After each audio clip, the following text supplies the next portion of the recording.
All right. Welcome back, everybody. It's another episode of Earl Lumis here. We got a lot of stuff planned. We recently found a baby dragon making illusions of a big dragon. Fought some bugbears who, according to Marcel, do in fact have souls. But, that's up for debate. That's not what we're here to talk about right now. We're about to head back to the school. Marcel is going to flirt with Professor Ranth, as always. It's we got a lot of fun stuff planned. So I say let's jump right into it and keep going. Last we left off, you guys had returned to Brooklyn. You were sleeping at the inn with the room and food paid for. Just chilling. You guys interacted with apparently Rosari's uncle, the bartender named Marin. He was fairly nice to you guys, had a little weird interaction with Leo for a second, but you guys wind down for the night and go off to your rooms. Yeah. Rosari's. Probably about an hour after you guys, I'll, filter out of the bottom floor of the tavern and go up to your rooms. You get a, quiet but solid knock at the door. Just 3 quick knocks. Someone's outside. Who is it? I think you know who it is. Yeah. I don't think anyone else would be knocking. He uses a key and opens the door, walks in and shuts it behind him, and then takes the seat that's sort of like across the room from you. What is Rosari's doing? Is he in bed reading before he goes to sleep? What's he doing? I think probably he is just reading probably one of the religious texts from probably his previous class. For sure. Marin sits back in the chair and props his leg up sort of on the underside of the bed. Looks down at the book cover, looks at you wearing your full armor, sitting in bed reading, and he chuckles to himself a little bit and he says, "Are you still wearing your armor to bed?" Yeah. Is that a problem? No. I mean, hey, if you want to be weird, that's your choice. What are you reading there? Oh, a little bit of that, a little bit of this. Different religious poems and poetry for classes. Yeah, little bit of vague, a little bit of nonchalant. Definitely. So, I don't even want to ask, but I feel like it has to be said. The half-orc, the Cortean in your group. Is there an explanation for that? What needs explaining? Well, you're walking around with someone who associates with one of the, worst groups that we watch out for. Yeah, and I think it was pretty obvious how you felt about it. You're not as keen on hiding your facial reactions as you think. Oh, I don't have a bunch of metal to cover it up. It's a little bit harder. I should wear your armor more often. I'd love to. And he holds up his arm and you see that long scar that goes up, meeting at his wrist. Anyway, listen, I'm not going to tell you what to do. I just am very concerned and confused at this little situation you got going, but if you being young and well-read and spry think you know what you're doing, I'll give you a little bit of trust. He doesn't seem like a bad kid, but if you end up getting stabbed in the back, don't be surprised. I think all too often we tend to forget why we do what we do, Uncle. And just as we promise to protect the innocents from Pulsar or Indira now, we protect the innocents from Hellmount and Stonewall. Just as we will pursue justice against those from Stonewall. We'll pursue justice from those from India. He nods his head a little bit, stands up and walks over to you, and he offers to give you another handshake. I'll offer it to him, and before he leaves, I'll just say, I would like to see you apologize to my friend. Before y'all leave in the morning, I'll be downstairs. Thank you, Uncle. He gives you a nod and shuts your door. Is anybody else doing anything special? I'm assuming all of your rooms are very like close to each other, so you guys might hear that faint conversation coming from Rosari's room. But what is everybody else doing? You know, it's not super late. It's probably like 10 or 11. You guys are getting ready for bed, but you know, Leo, Marcel, Athera, Gwen. What about you guys? Did we just get back? No. So we've been back? Okay, Marcel will be explaining what happened to Leo. Like, okay, Leo, I know your patience and your understanding what's going on is very limited. Leo's a little delirious right now. It's okay. That's true. All you Gwen's know taking a is- nap before going to sleep. All you know is bugbears are people. That's all you know. Keep that in mind. Okay. Got it. Thank you for that. I appreciate you. I appreciate you too. Thanks, man. What about Gwen and Athera? We've had some very interesting party happenings recently. How are you guys doing in your room? Or in your rooms, plural, separate. Thera's just going to sleep. Oh, She's shoot. still asleep. Yep, and I said Gwen's taking a nap before going to sleep. So Processing time is when we're back. For sure. Fair enough. Well, you guys awake in the morning. You all come to with the rise of the sun, birds chirping outside. You guys prep to leave for the day. You guys see Lucian, who's, you know, up pretty early, already down there, practicing a couple of spells. He's obviously like a little stressed because this is probably the furthest Lune has ever been from him, but he's leaving Lune with the little dragon for now. As you guys come out and start filling in the, you know, downstairs to the tavern, Marin, the bartender, sees you guys come out, and then he offers you guys to sit at a table, and he brings you guys some breakfast, and he specifically mentions to the group, like, hey, listen, this wasn't covered by the people who covered your room, but I figured I should apologize for being a little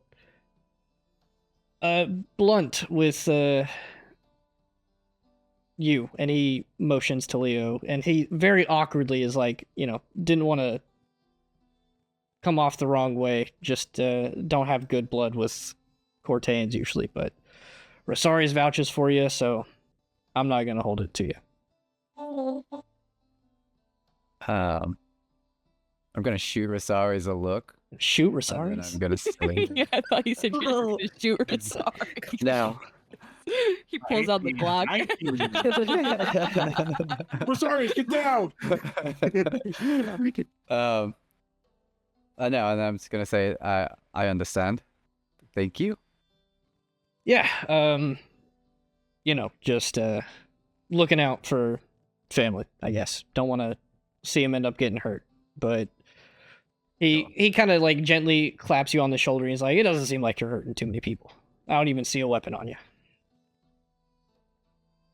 You don't even understand, but thank you. Of course. Well, you guys enjoy your breakfast. Have safe travels, and you know, you could write a letter every now and again. And he winks at Rosari's and heads off.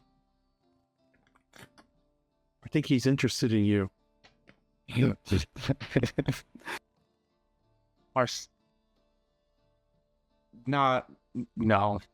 Just no, Marcel. Leo's gonna look at Rosari's and say, thank you, Rosari's. That was very kind. You are welcome. #Releo. #Releo. All right. Well, you guys are free to start traveling back to Lumis whenever you're ready. If you guys have any preparations, that's up to you. But travel is in your hands. I say we get along. Let's move along.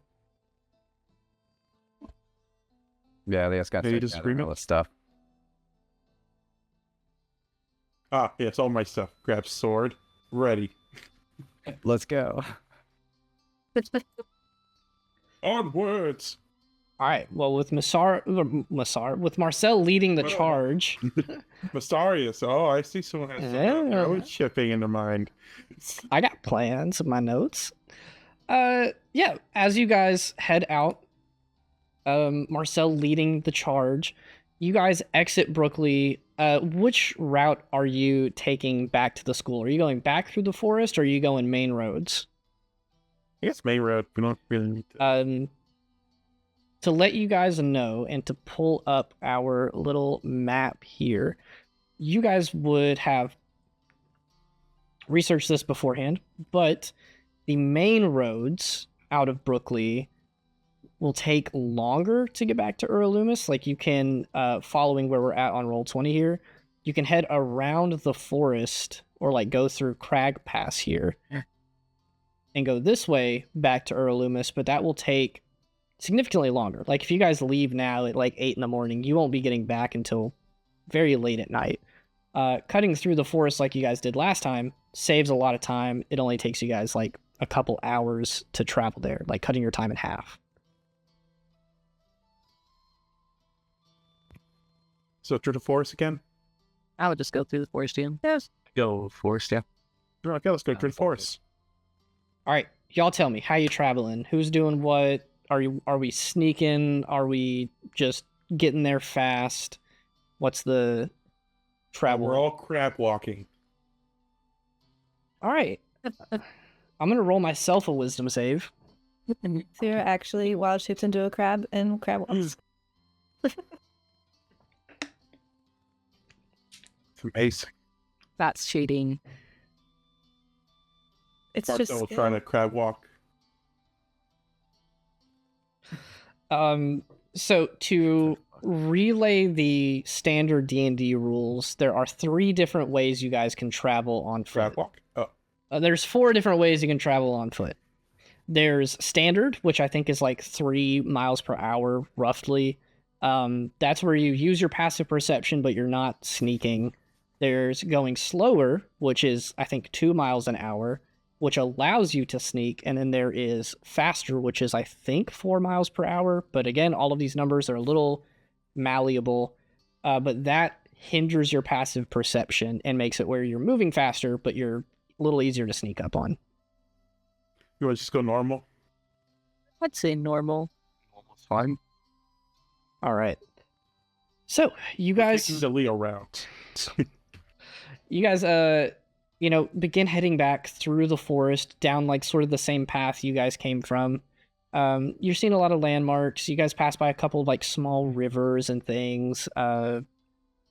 As you cut back through the forest, Athera, your passive perception is really high. Yep. Yes, it is. Would you tell me what it is? 21. Cool. Significantly better than any goblin's gonna roll on a stealth check. As you guys pass by that same road as last time where the goblins and hobgoblins fought you guys, as you're getting there, you're kind of like just keeping an eye out, and you notice out of the corner of your eye some like goblins very poorly hiding behind some trees, like their ears are still sticking out. And as you notice them, one of them peeks out, sees you, and then like looks at the rest of the group, and then suddenly like 12 goblins all just dash and run away out into the forest. And they're not coming back. They're running. No, they are running out of fear. They are screaming, like not screaming, but they're just like one of them yells to the others like something in goblin that sounds pretty afraid, and then you just see multiple bushes shaking and heads bobbing through the forest as the goblins are like waving their weapons in the air and just running. She like chuckles, but she's not going to say anything. Nice. With that, you guys arrive back to the school probably around 2 or 3 p.m. Sometime in the early afternoon. You haven't had lunch yet, but you guys have a couple things on your plate. Obviously, you guys have the dragon situation to handle. You got to eat lunch at some point. And then you guys have, the rest of the things that you guys have been planning to do. So I'll just let you guys tell me what we're doing first, where the group goes, if we're splitting up, etc., etc. I'm going to take a little step back. We should probably, tell whoever gave us the assignment that we're done. Is that Ranth? It was Ranth, I think. Yeah, so I'll tell her about the assignments. Yeah, and everything no. there. We should maybe No. all go. You sure? This is a group effort. Anyone not coming with? Are we all? We all come can with you. just stay I out. feel like we're all. I'll come with you. Okay. All right.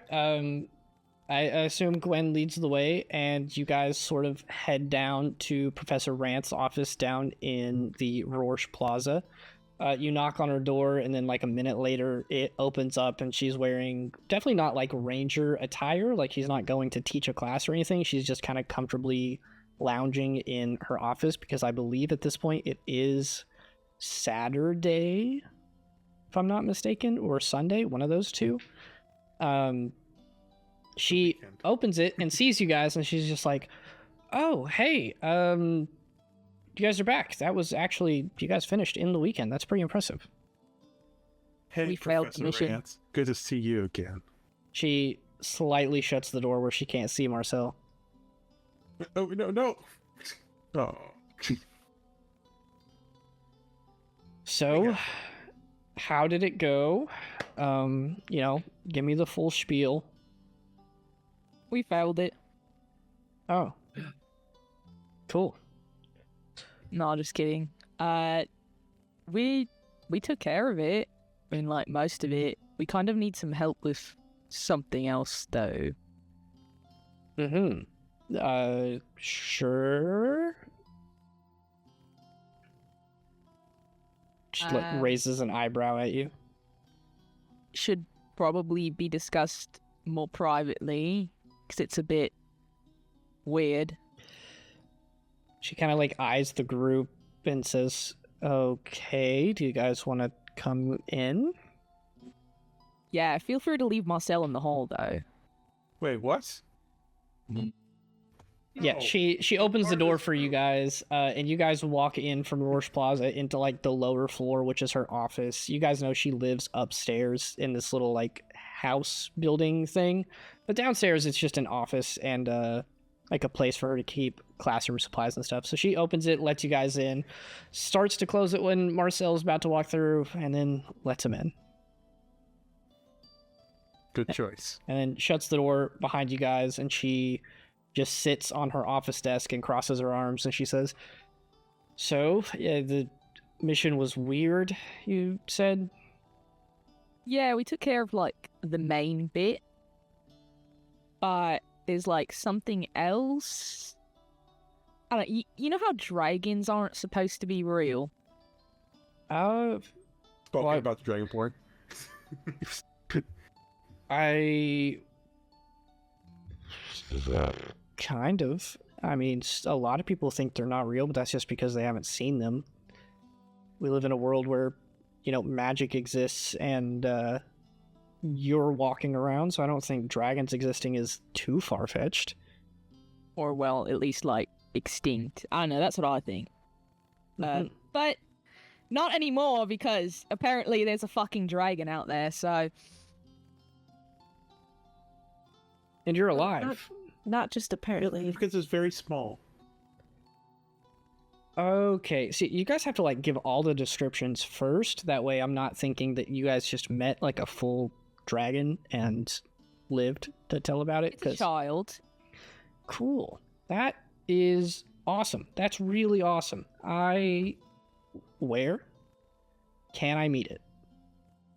Well, it doesn't want to, like, stay there, but it also doesn't want to leave because it's protecting, like, a dead dragon skeleton. We assume it's, like, its mother or something, but we don't know. It wants it to be, like, moved somewhere safe, pretty much.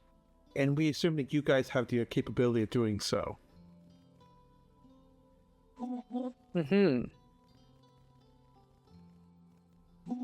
I can't, but I guarantee you that some of the wizard professors could. That sounds well up their alley. Actually, hold on. She turns and like rifles through her desk for a second and pulls out a like a very palm-sized, flat, circular, smooth stone with a rune engraved on it. And then she just like taps on the top of it and the rune starts to glow a little bit. And she's like, "Hey, Aeren, didn't you have a mission above Lake Aeren when you were a student here? Could you come to my office really quick? Thanks. Cool, bye." And she taps it again. Lucian would like lean over and whisper to you guys, just like, "Oh, guys, that's a sending stone. It lets you cast the sending spell." And then notices like you guys kind of just tune out, and he's just, "It's fine. It's fine." But Name's kind of lame. I would have called it like a talkie-walkie or something. Marcel will turn to Lucy and say, "Don't worry, I know what it is. I saw that in Terra's weight." thank you. Somebody gets it. I don't think a talkie-walkie would ever catch on. Ranth points at Gwen. She's like, "I kind of likes the name. We'll see if that catches on." A couple seconds later, you guys watch as a professor that none of you have, but you've seen around, Professor Aeren. He is a sorcerer professor. He is an air genasi and probably like a little bit older than Professor Ranth, so still one of the younger professors. But he pops in. He's got this sort of like shimmering light blue skin with like slowly moving white pieces underneath. He pops in, leans against the desk, and then just kind of says, "I'm here. I made it. What's up?" And he looks around to you guys, and he says, "Do you have students in your office on the weekend? You know we don't get paid for this, right?" And Ranth is just like, "Yeah, but no, listen, hold on." And she motions to Gwen, and she's like, "Gwen, will you tell Professor Aeren what you just told me, and where you went this past weekend?" Okay, so we went to the dead forest, right? There's like mountains, whatever. We found a cave. There's a baby dragon in there guarding a dead dragon's bones and won't leave unless the bones are moved somewhere safe. And it's a real dragon. He stops for a second and kind of his eyes widen a little bit, and he's like, "So there's a dragon in the dead forest that's protecting a dead dragon in the dead forest. Cool. Oops. Why am I here?" Because we want the bones to be moved so the dragon can live its little dragon life. And to speak for Lucy and for a bit, it's also good educational to have a creature that's supposed to be extinct in the campus grounds instead of being hunted by poachers. Yeah, it's very good education. We can protect it here. For once, Sorry, Ranth... Lucy, I'm doing an impression of you. Ranth for once agrees with Marcel, and she says, "Yeah, and you know, I vaguely remember when you were my upperclassman telling me about this mission that you went on where you and your party killed a dragon at a location that I think might overlap with this, and leaving that there and not handling it, I feel like kind of just covering your bases." And you see Professor Aeren immediately like sit up straight and stand up, and he's like, "Right, cool. Yeah, should be easy, right? Just like a reduce spell and a bag of holding, some telekinesis, some teleportation. Nothing too bad. Nothing too bad. Cool. All right, can you guys tell me exactly where it is?" And he pulls out a map from like the side of Ranth's desk and lays it out, and you guys point to where it is, and he says, "All right. Whew. Yeah, let me run. I'm gonna grab a scroll from Professor Beren, and then I'll be back in a couple hours, and I'll have this stuff covered. Alright, you also might want to bring, like, a blank notebook, maybe a crayon with you, if you want to talk to the dragon. Right. It is- Yes. It is literate. Yes, it can read and write. Cool. This is the weirdest way I've ever spent one of my weekends, but, you know, that's totally fine. Also bring food. Noted. It's a carnivore, so probably meat. Cool. I'll go buy some jerky from the shop at Andhra Plaza.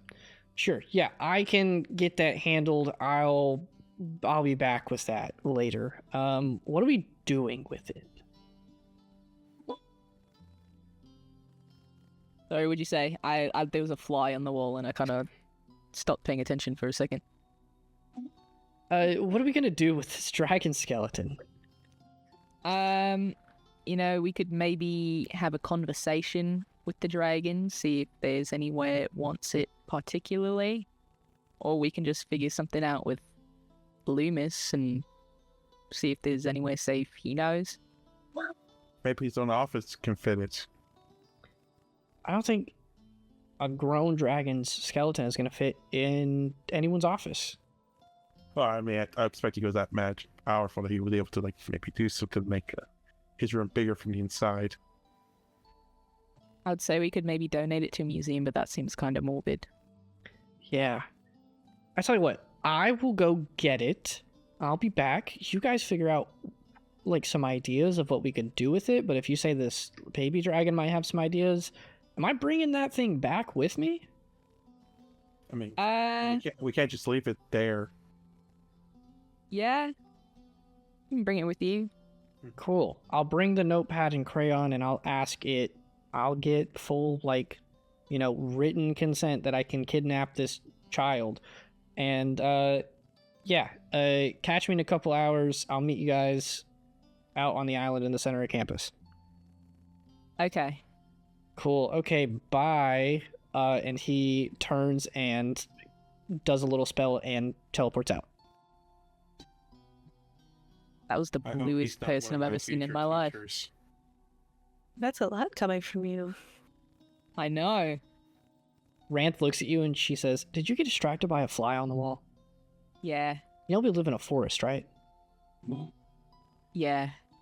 Okay, just making sure.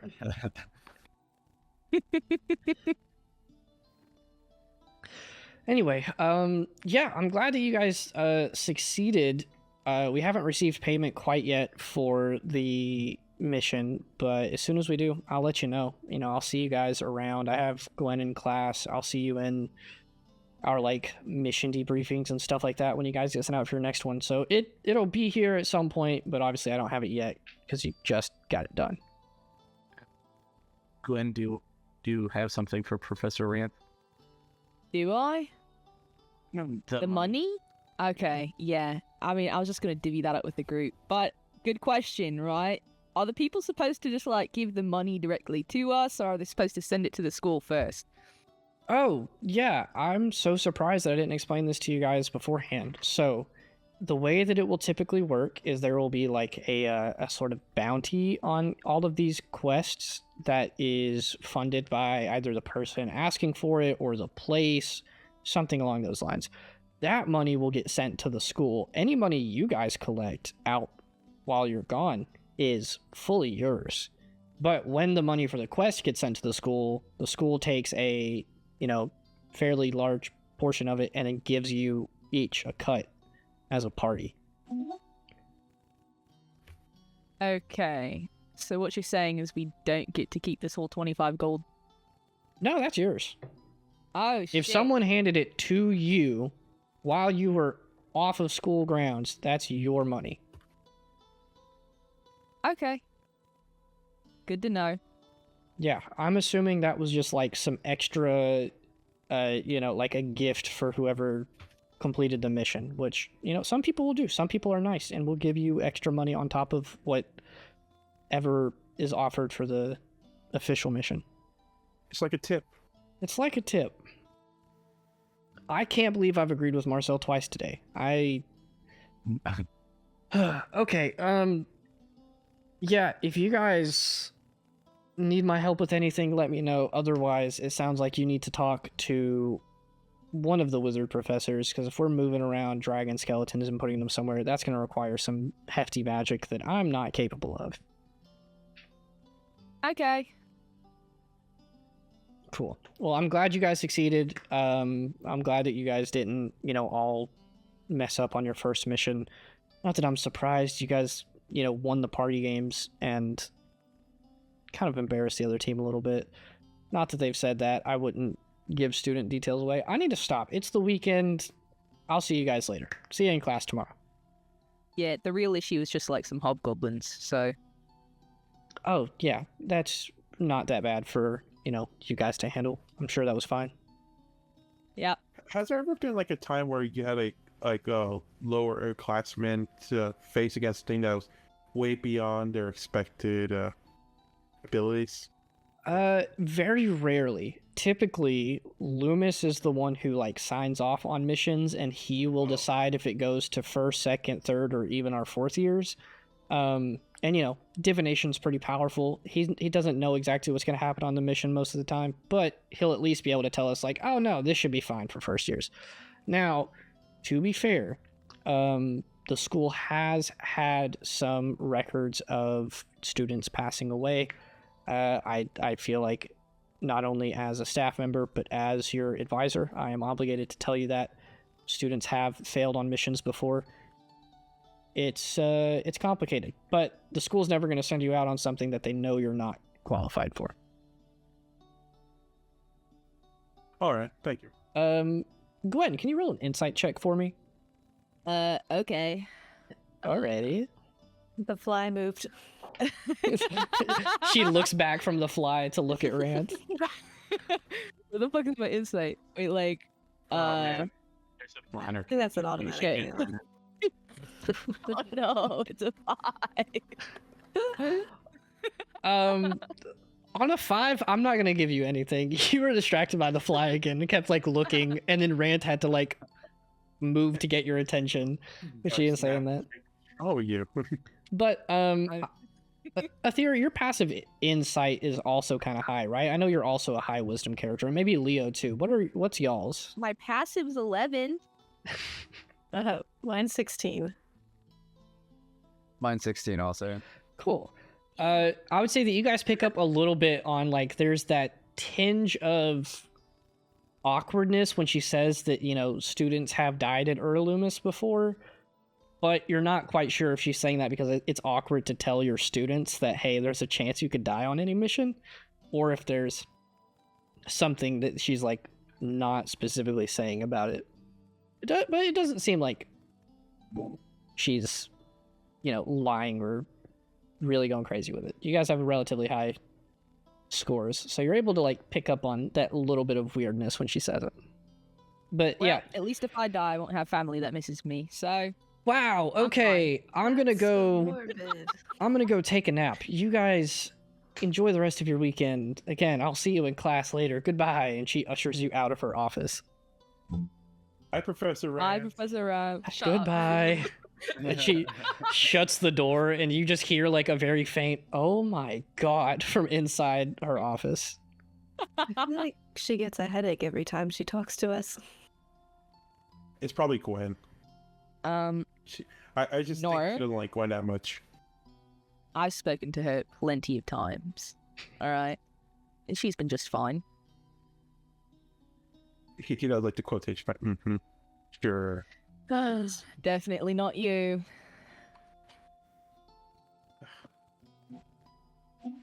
Deflecting so much. Poor. And I guess we're all leaving. Whatever. Yeah. Who's leading and where are we going?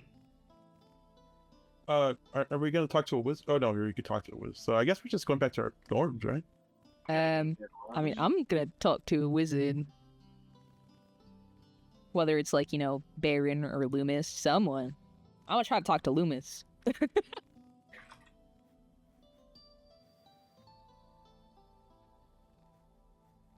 All right. Anyone want to go to Lumis's office with me? Marcel, just go with Leo. I have to go take care of something very important. Okay, cool. I'll go with you. Okay, whatever No, more I don't think you can than a come with me dragon. on this one. Oh, If you're going to talk to That's them, nice. I'm interested to see how this conversation goes. That's a very fair point. I'm gonna come Okay, along for come that on, too. guys. Okay, I changed my mind. I don't want anyone to go with me anymore. Bet I'm coming. Fucking shit. All right. Marcel would just put up more "Where's Kieran" signs. All right. Let's handle this by like least amount of people up. So we have Lucian would probably just be like, if you guys are going to talk to Lumis, I'll pass on that. He would go if you guys were talking to Beren, but if not, he's just going to go work on homework. Marcel goes, you go to put up "Where's Kieran" signs. And actually, you see that the representatives are back on campus from the Church of Paran that were here a couple weeks ago. So you see walking around, you can choose whether or not to interact with them, but those three people, Grace, Brooke, and Zane. Grace, that tall, sort of like gold-skinned elf. Brooke being I believe like a small, older-looking gnomish man. And then Zane, who is the, in our terms, Asian descent, in this world, Zeriz. The Zeriz guy sort of like walking behind and looking around. But you see them walking up to the main academy building. Marcel was like about to put in a mail for their paper, and then he turns it up. Hey guys, how you guys doing? Marcel like rushes towards them. The three of them turn around and they immediately like look a little confused, and then they kind of recognize you a little bit. And then Grace speaks up and she's like, "Hey, how's it going?" This shows a sign of "Where's Kieran." Like, not well. Still can't find him. Have you guys had any luck? That's actually why we're on campus. We wanted to let the people know that we were actually about to leave. We've made progress, and we believe that we have everything sort of figured out, and we've accomplished what we've set out for. But we're here to do a sort of a last call for recruitment, trying to get people as much information as possible about joining the church and organizations like that. So we'll actually be on campus for the first couple of days of this week. If you want to bring your friends by again. Yeah, sure. I think they'll be cool with that. Great. Yeah. We'll be hanging around the cafeteria a couple times. We'll be in the courtyard. I'm sure I'm going to be in the chapel a little bit occasionally. So, yes, just bring them on by. Awesome, man. Looks to the rest. He looks to the gnome and the other person. It's like, I hope you guys do well. And he also like shift eyes and like a little privately. I still think Billy's the friend leader. Link, and walks away, trying to put up more signs of "Where's Kieran." You hear Grace chuckle a little bit, and the other two sort of eye you as they head off. Leo, where are you going? I'm gonna go find Hildegard. Yeah, ASAP.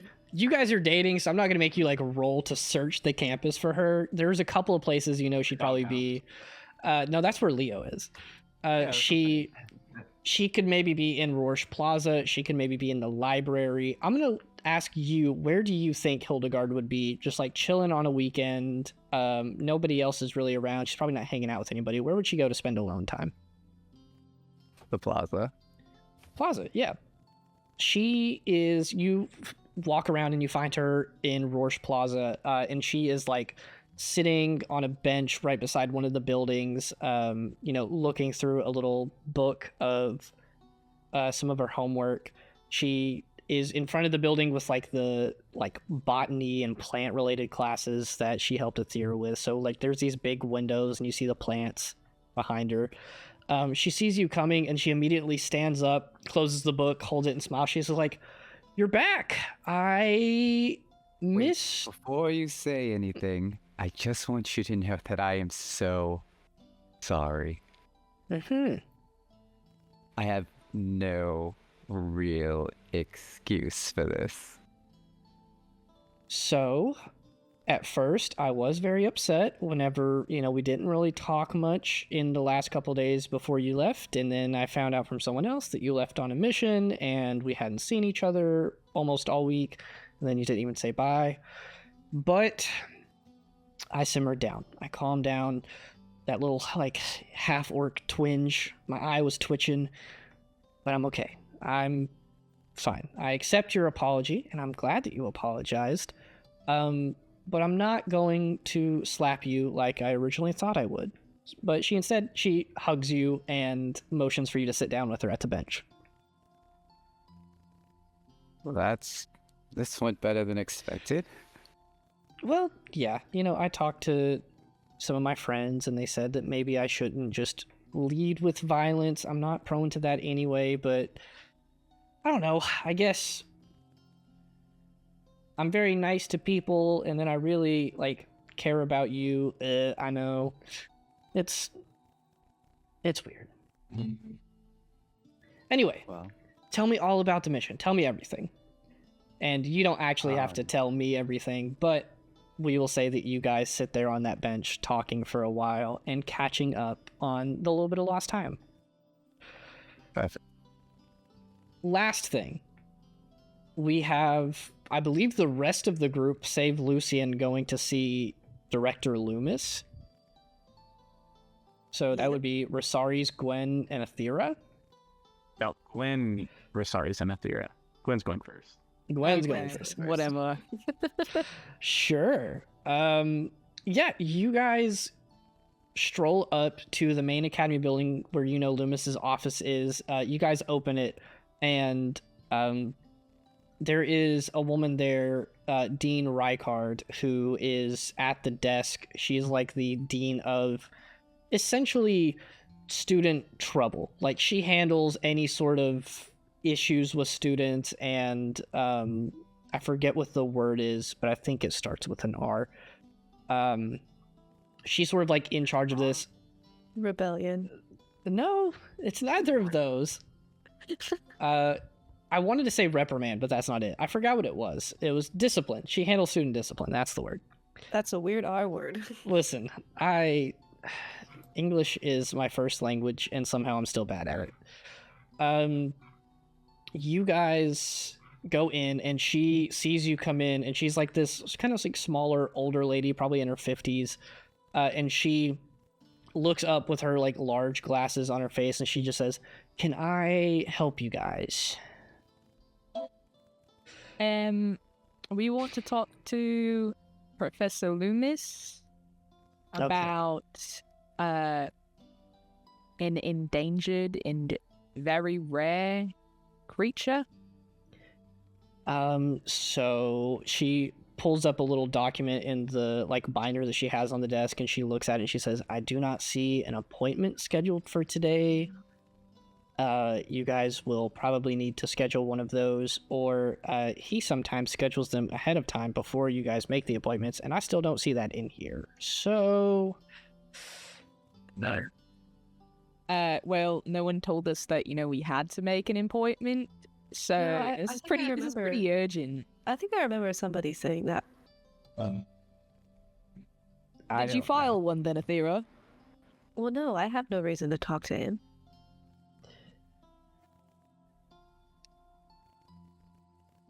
Well, no one told me. Is it an emergency? Yes. You are free to see if he's in the office, but if he's not, I guess you are out of luck. But his door is right there, and she motions to down a hall off to the side from where this entryway office is. Okay, cool. Gwen walks over to the door and opens it. You go to open it, and it's locked. Roll a perception check for me. Okay, come on, Izzy.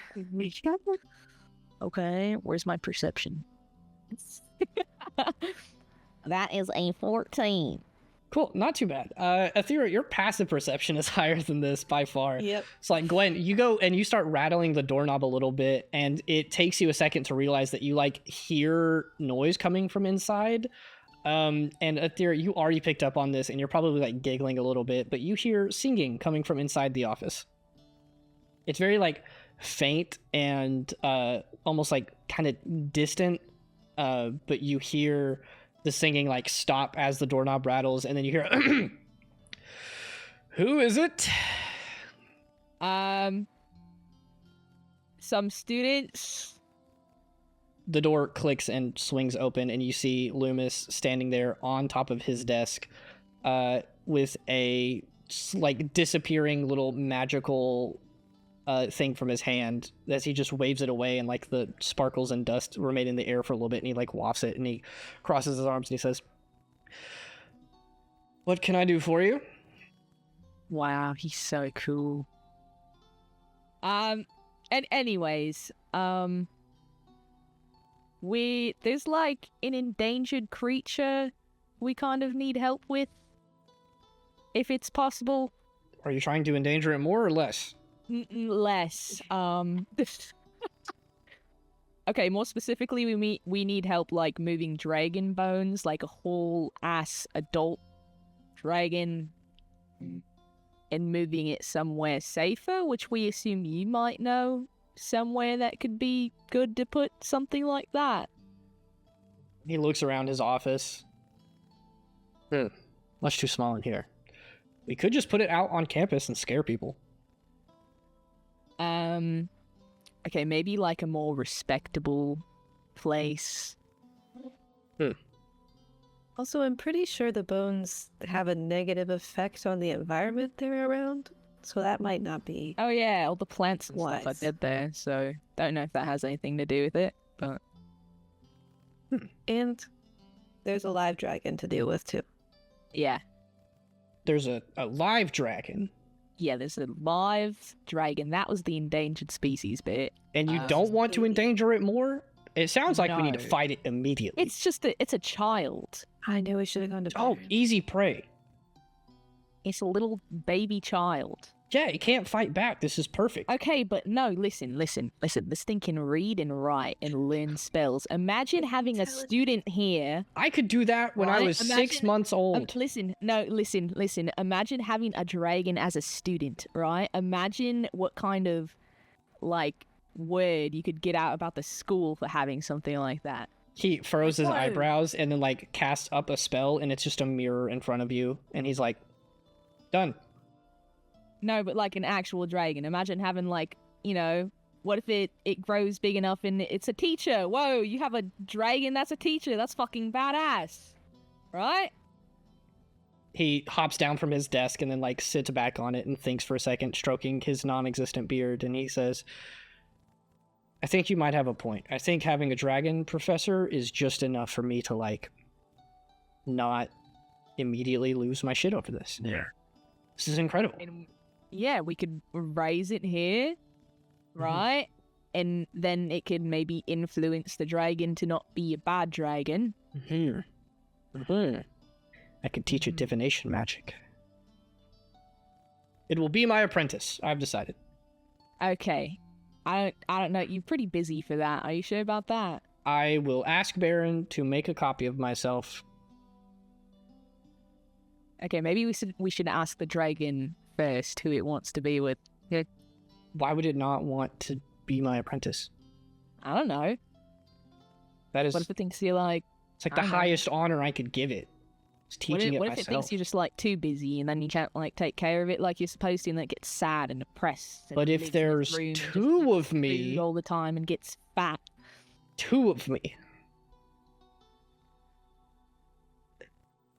Me and other Only me. Two of you though. There Can could you like be. touch the second version of you, or is it just like I put my hand Yeah. through you? And it's just... Have you not talked to touch Professor Beren? Not that much, to be honest with you. I'm a ranger. That's, you know what? That's fair. I should have Yeah. assumed that. Don't you guys have a wizard in your party? Didn't he explain this to you?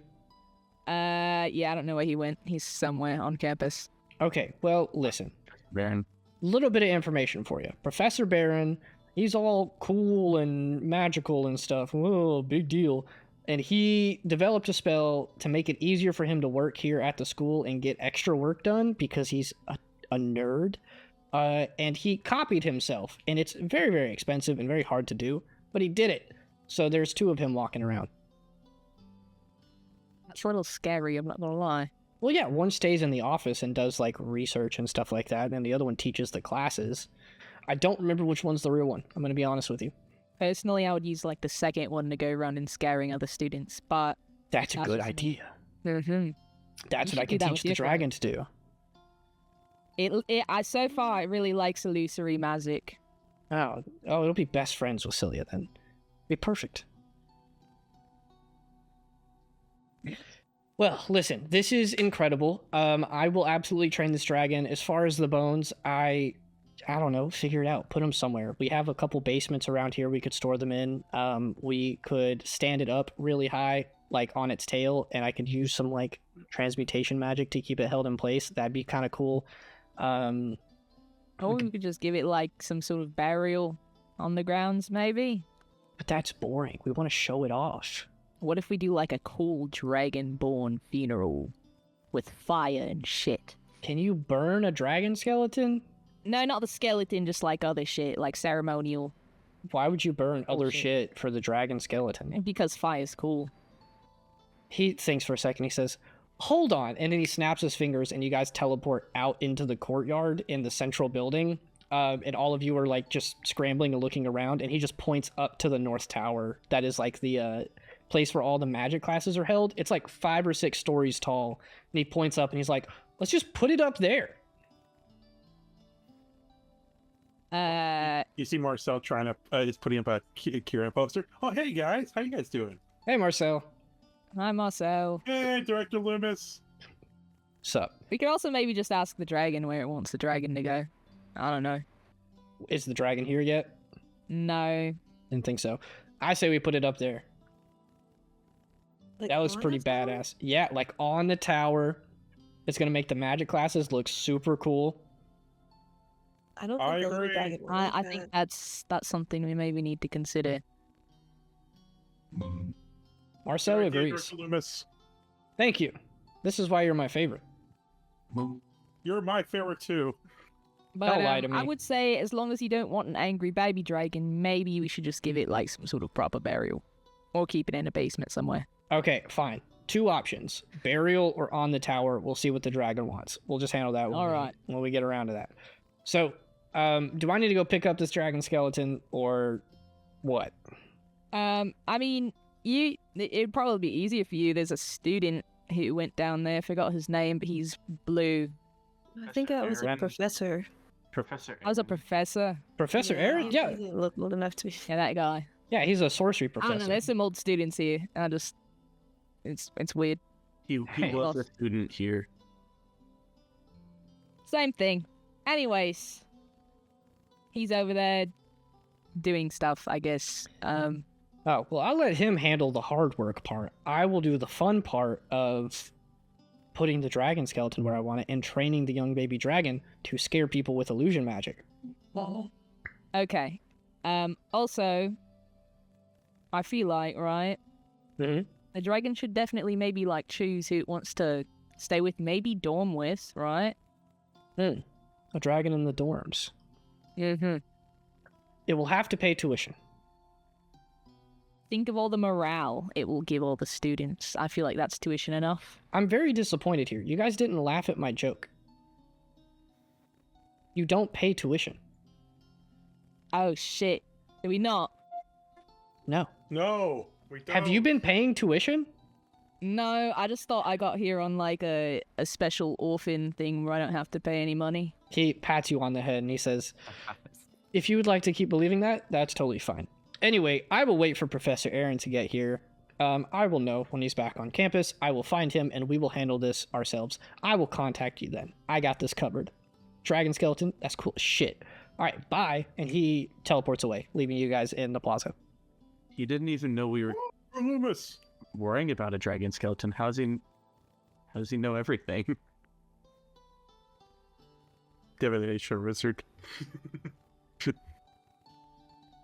I don't know, he's weird. But like a cool weird. Maybe just weird.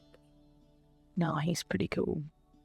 He sings and dances on his desk when. And you wouldn't? Hello? No. I would. I would. Like. Yeah. Neither of those surprise me.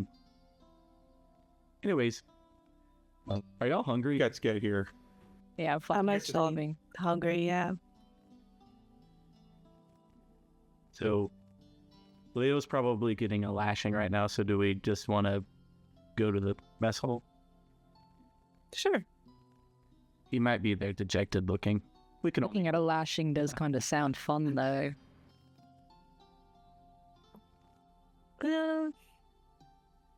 Let's go get food instead. Yeah, okay. let's go get food, and then if we have time, I'm sure we'll hear the lashing and we can go there. Sounds good. Marcel, put away the papers. I'm coming with. You can put I'm some hungry too. at the mess hall. That's where everyone goes anyways. I already put it there. Fair enough, I haven't been there yet, so... Onwards. Just kind of awkwardly walk up. All right, you guys are heading to the cafeteria.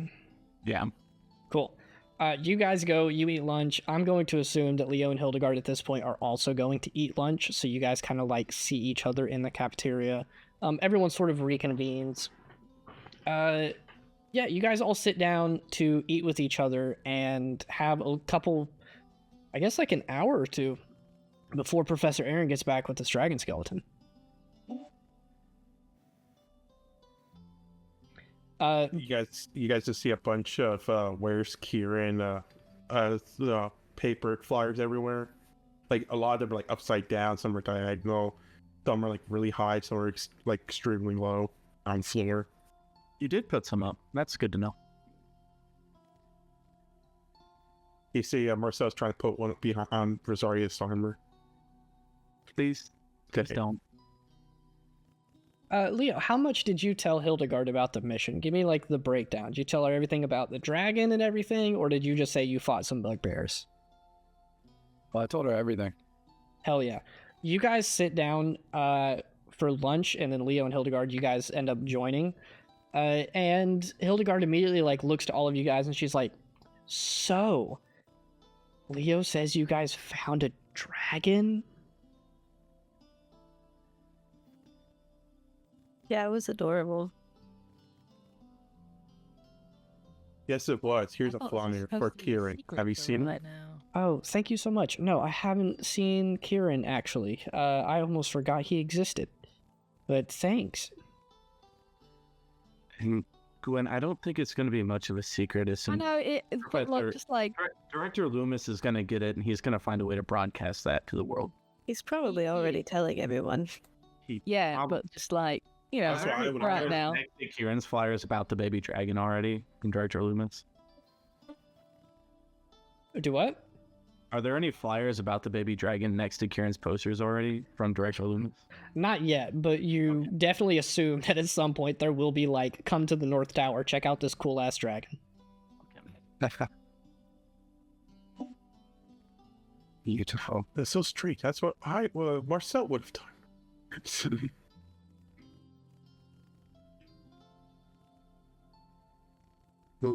I want some soup.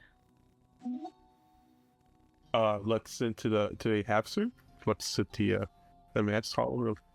I mean, Hildegard just like motions back to the place where you get the food in the cafeteria, and she's like, you know, they have like a bunch of options, right? Like, you don't have to just eat potatoes and rice every day. That's just I the don't eat first. potatoes and rice every day.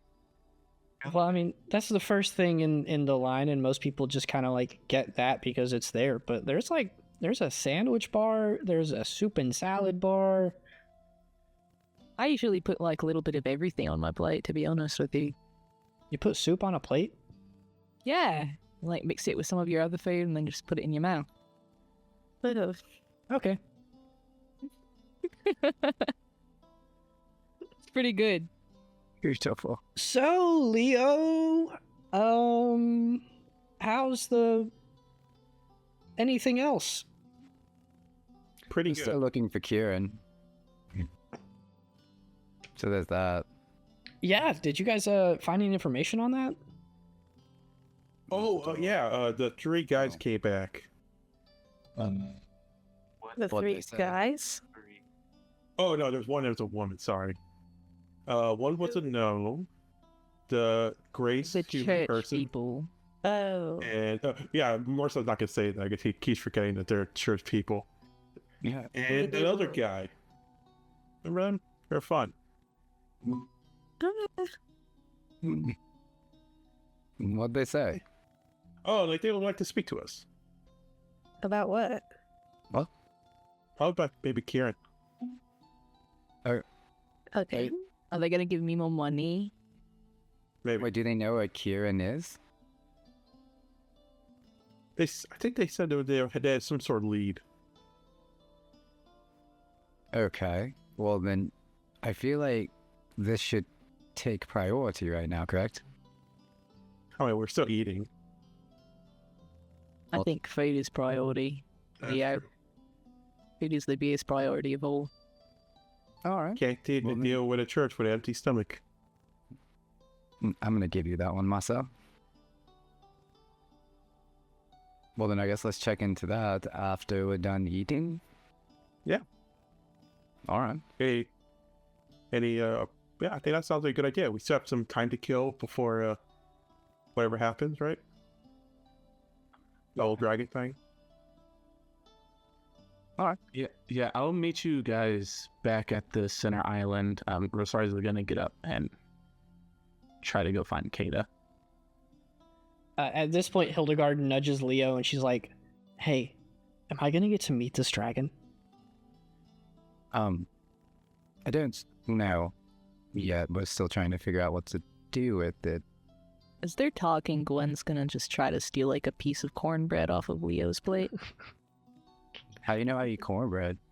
I don't know, everyone likes cornbread.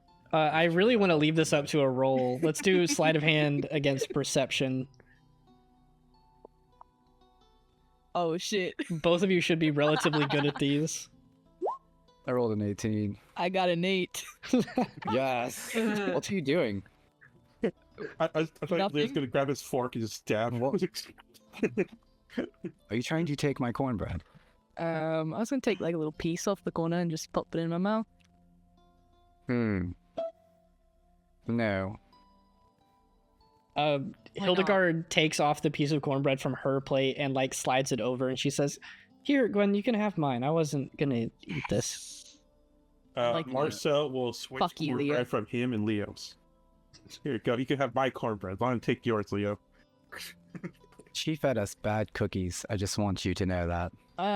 You didn't have a problem with it, all right, Leo. I Didn't. don't want to hear you right now. The only ones that had issues were Athera and Rosaris, all right, But we were also all glowing. and that's a problem. You know, I guess not. I think that's pretty cool. All right.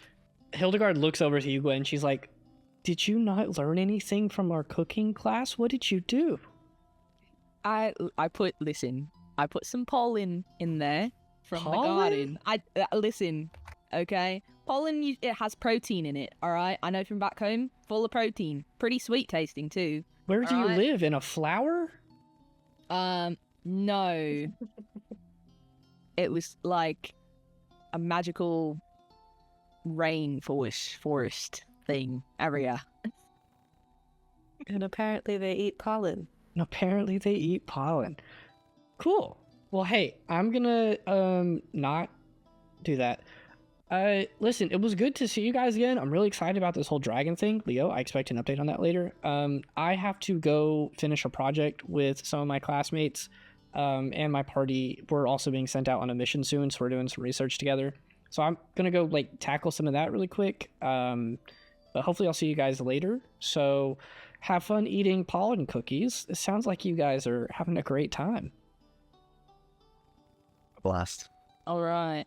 She gives you a little side hug, Leo, and like, you know, rubs her hand on your head and then heads out.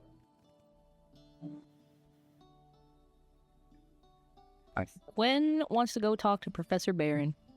Sick. So really quick, let's just take a roll call. Rosaris, where are you going? I went to try to go find Kata. Cool. You find Kata again in Carnegie Hall. She's hanging out, playing some music with a couple of her friends. There's Barry there.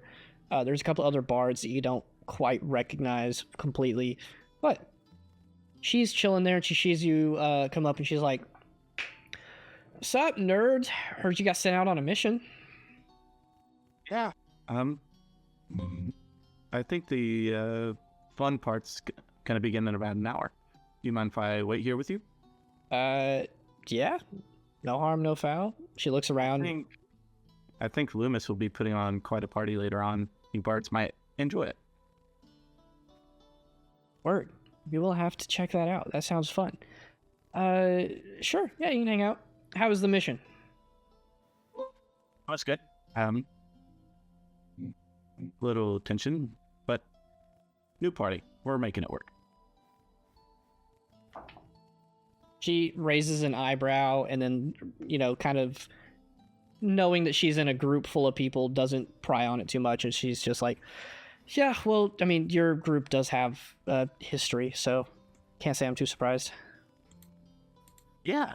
Speaking of history, you remember those 3 people from the Church of Paran that were at the ceremony at the beginning of the semester? Yeah, and then they hung around for like a week trying to recruit people. Mm-hmm.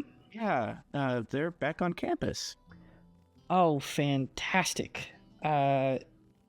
Wonderful. So more of me ignoring them and pretending I'm deaf. Got it. Yeah. I just thought that was interesting. So, yeah, I'll wait here with you if you don't mind, and I'll work on some homework and listen to y'all play.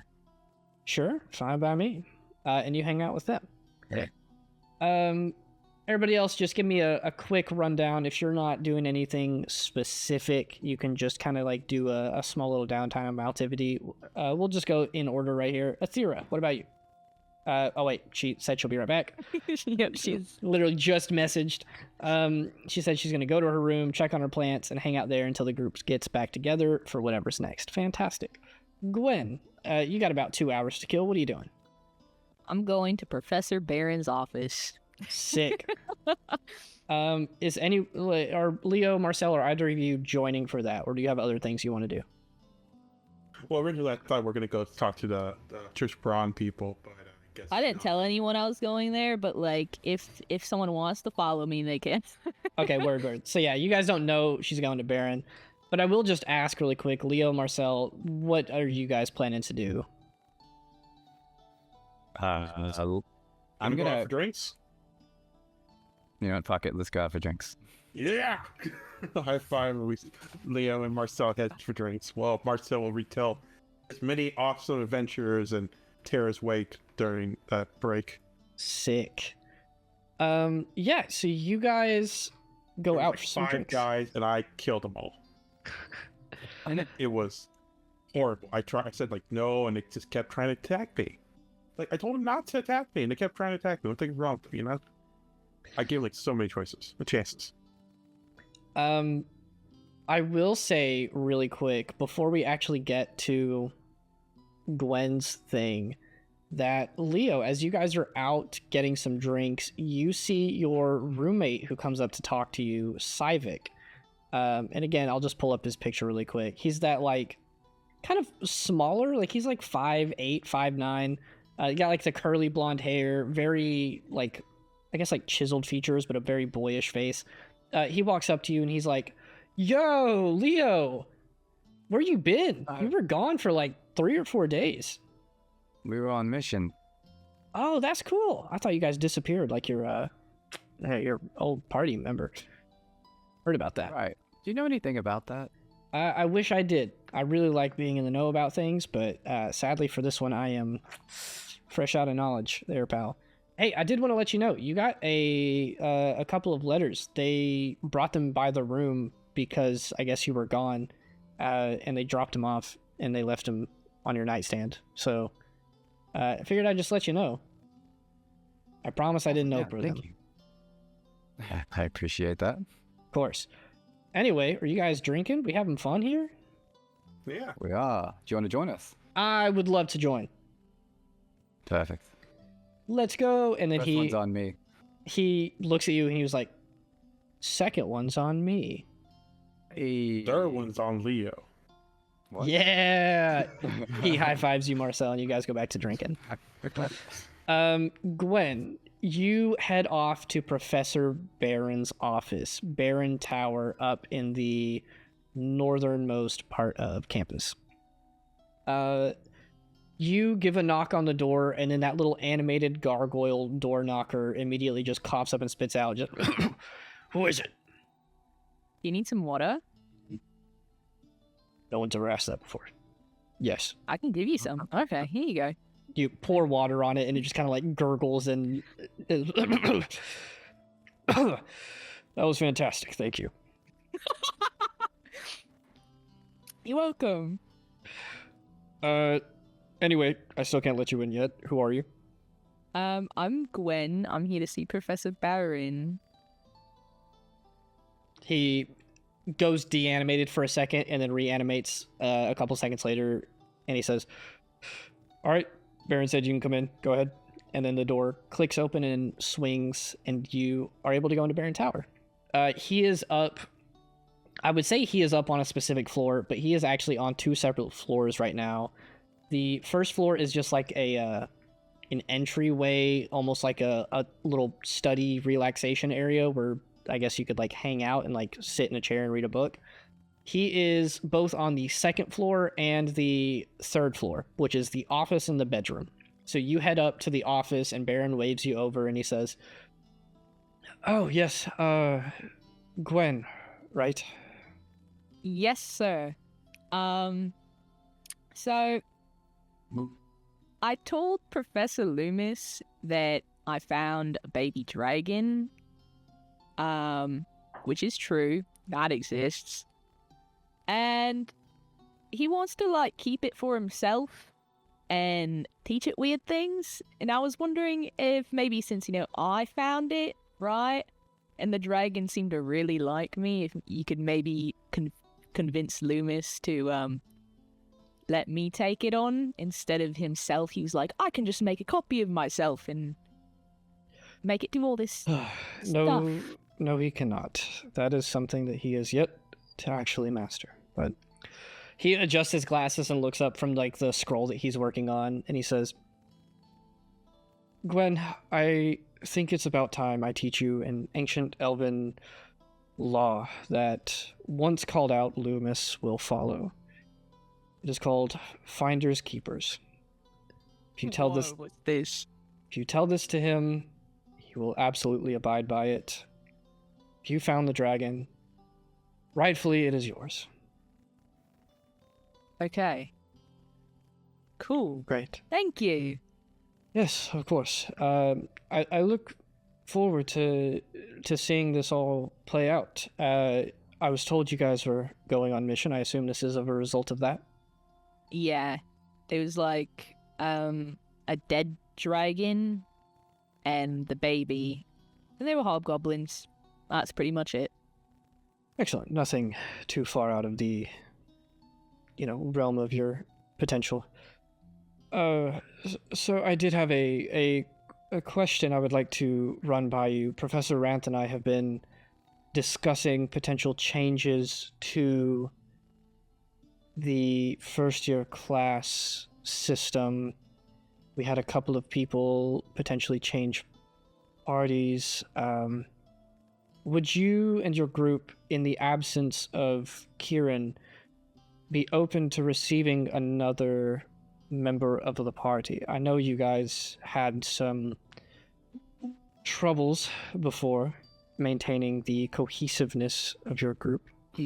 But if you're open to it, Ranth, Lumis, and I have discussed the potential to add a 7th student to your group.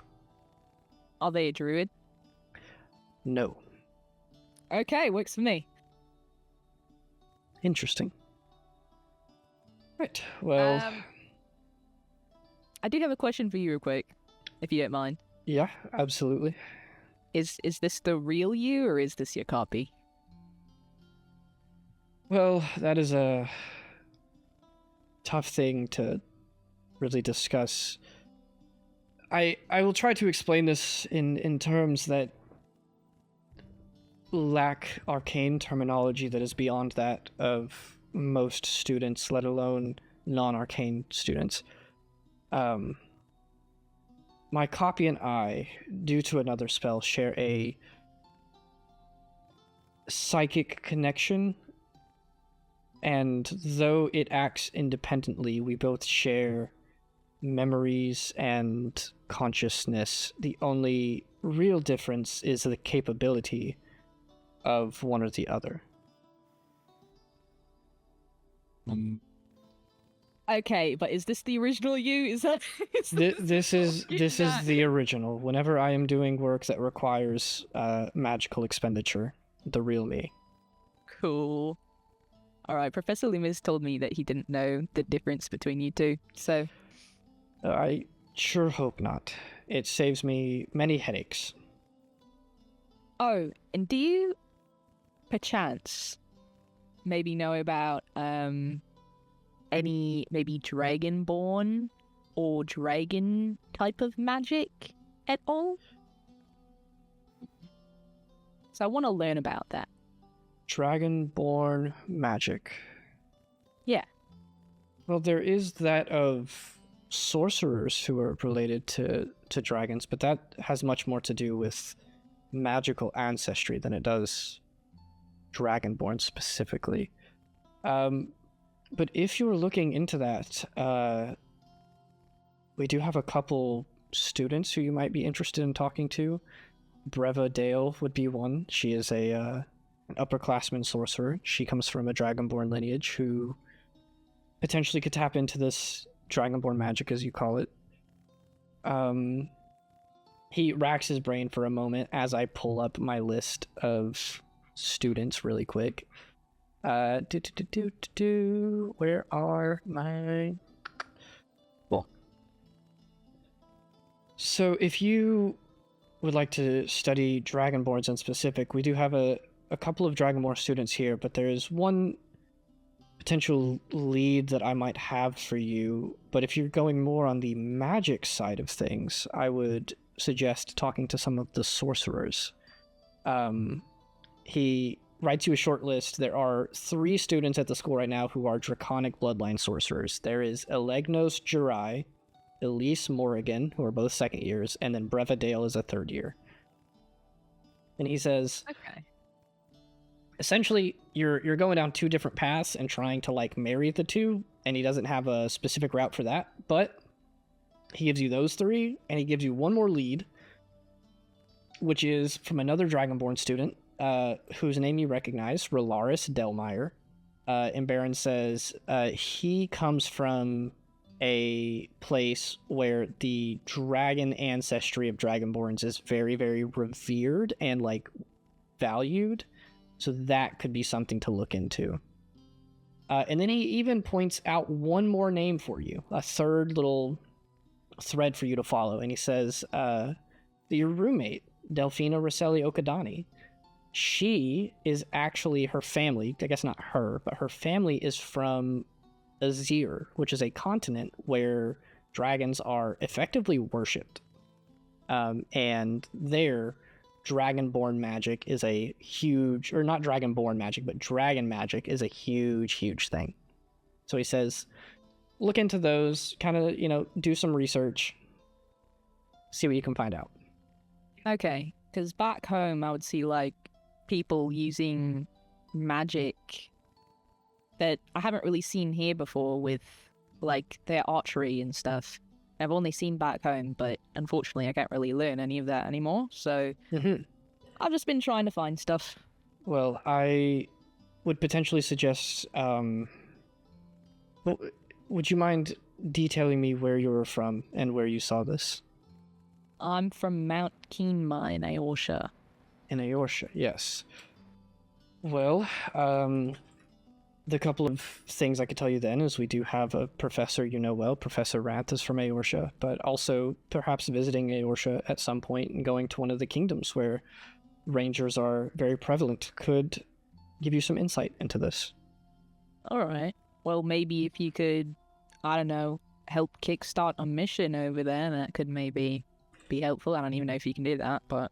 I could very well pull some strings, but I must say sending you out on a mission in one of the most dangerous places in the world is probably not a great idea, but if one comes through that I think your group would be capable of, I will keep you in mind. Helish's dangerous?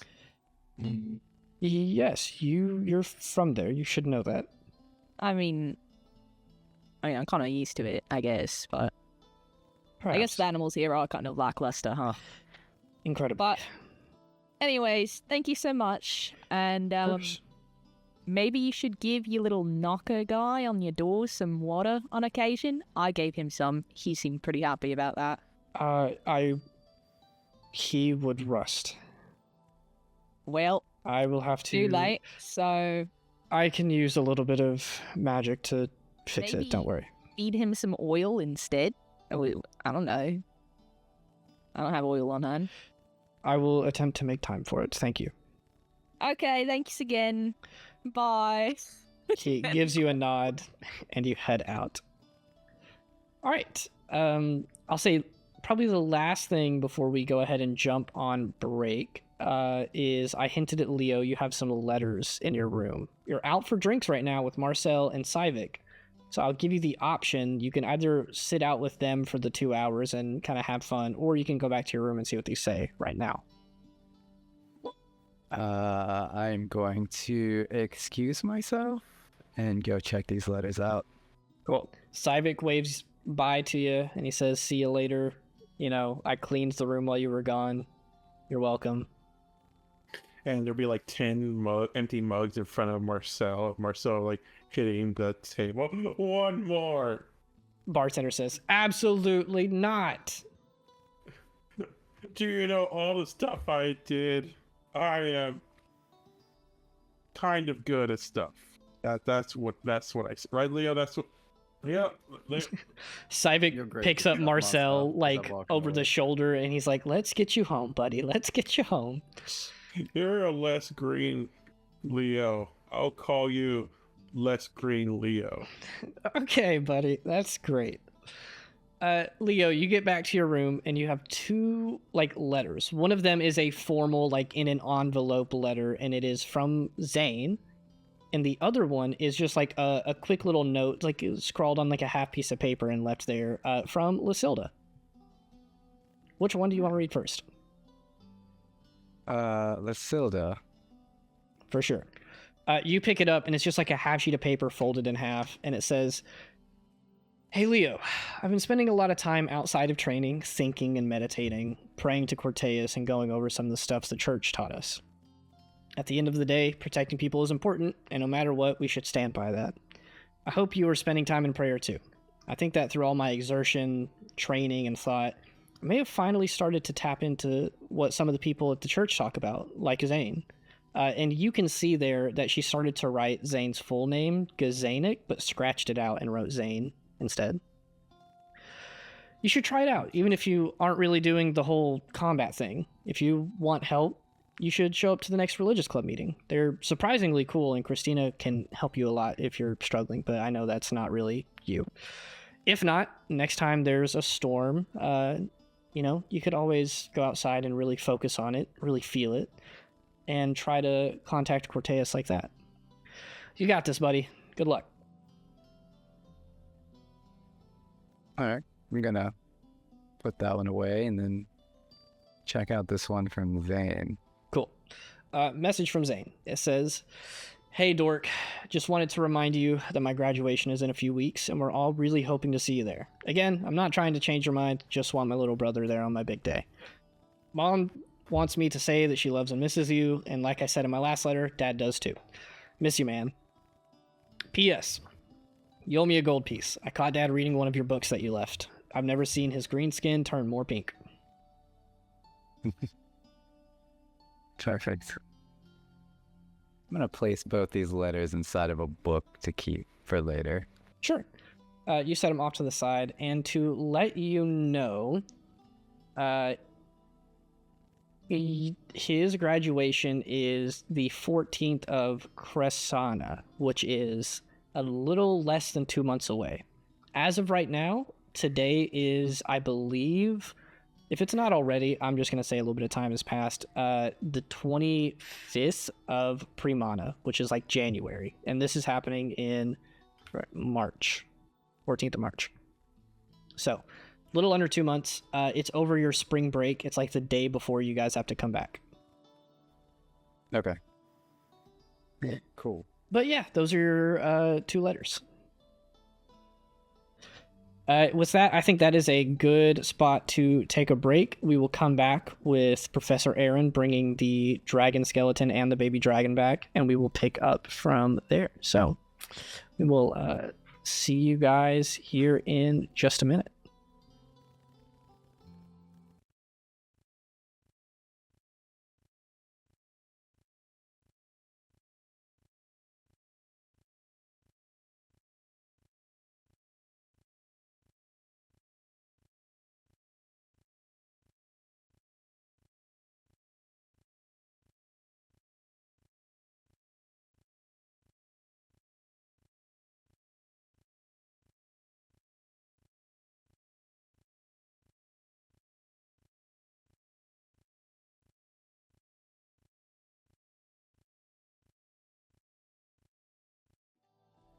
All right, let's pick back up. I'm going to change up the music. It is boring. Shout out Bardley. I just have bad music taste.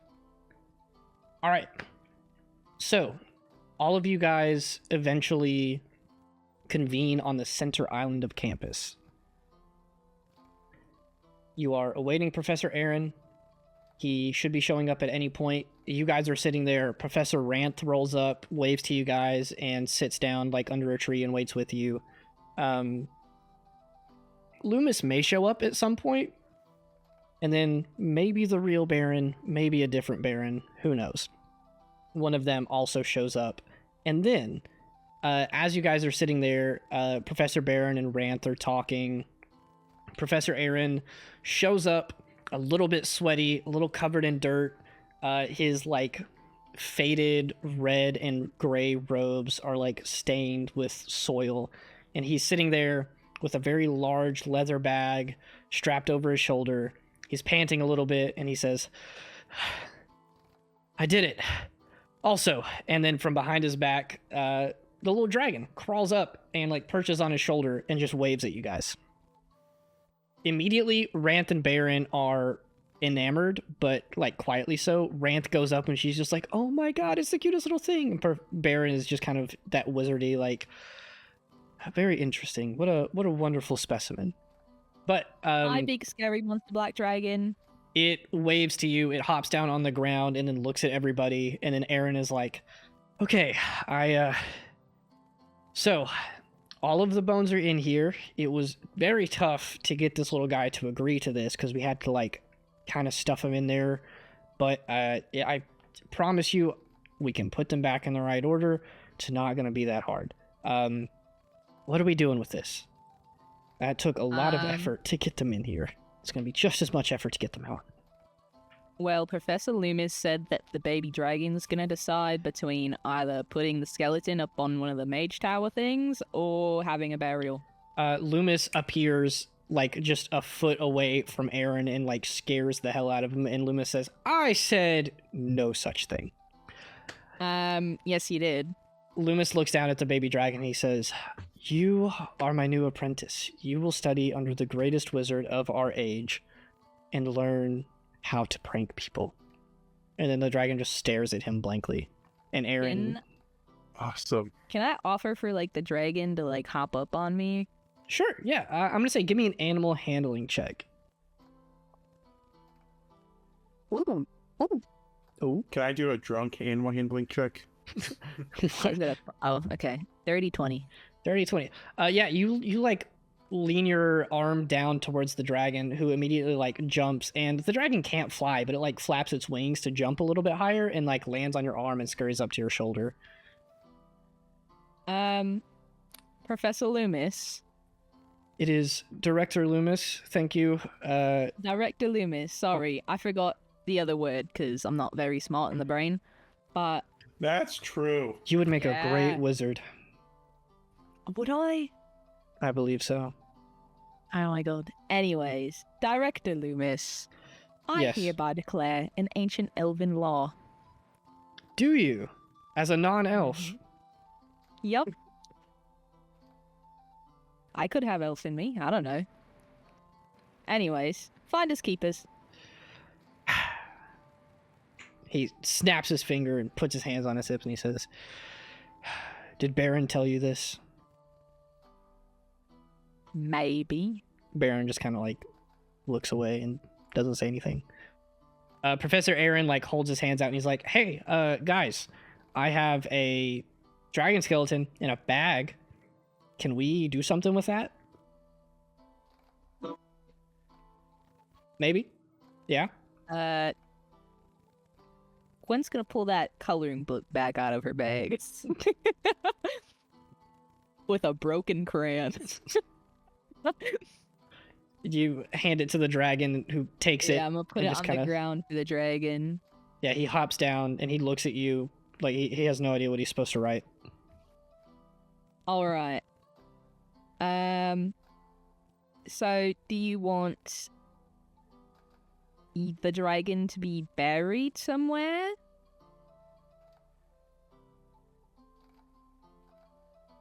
It shrugs maybe- its shoulders. Okay. Would you rather have the skeleton up on the magic tower or buried underground with a cool ceremony with fire and shit? It looks up at the tower as like Lumis is pointing at it and he's like, "Come on, you know you want it."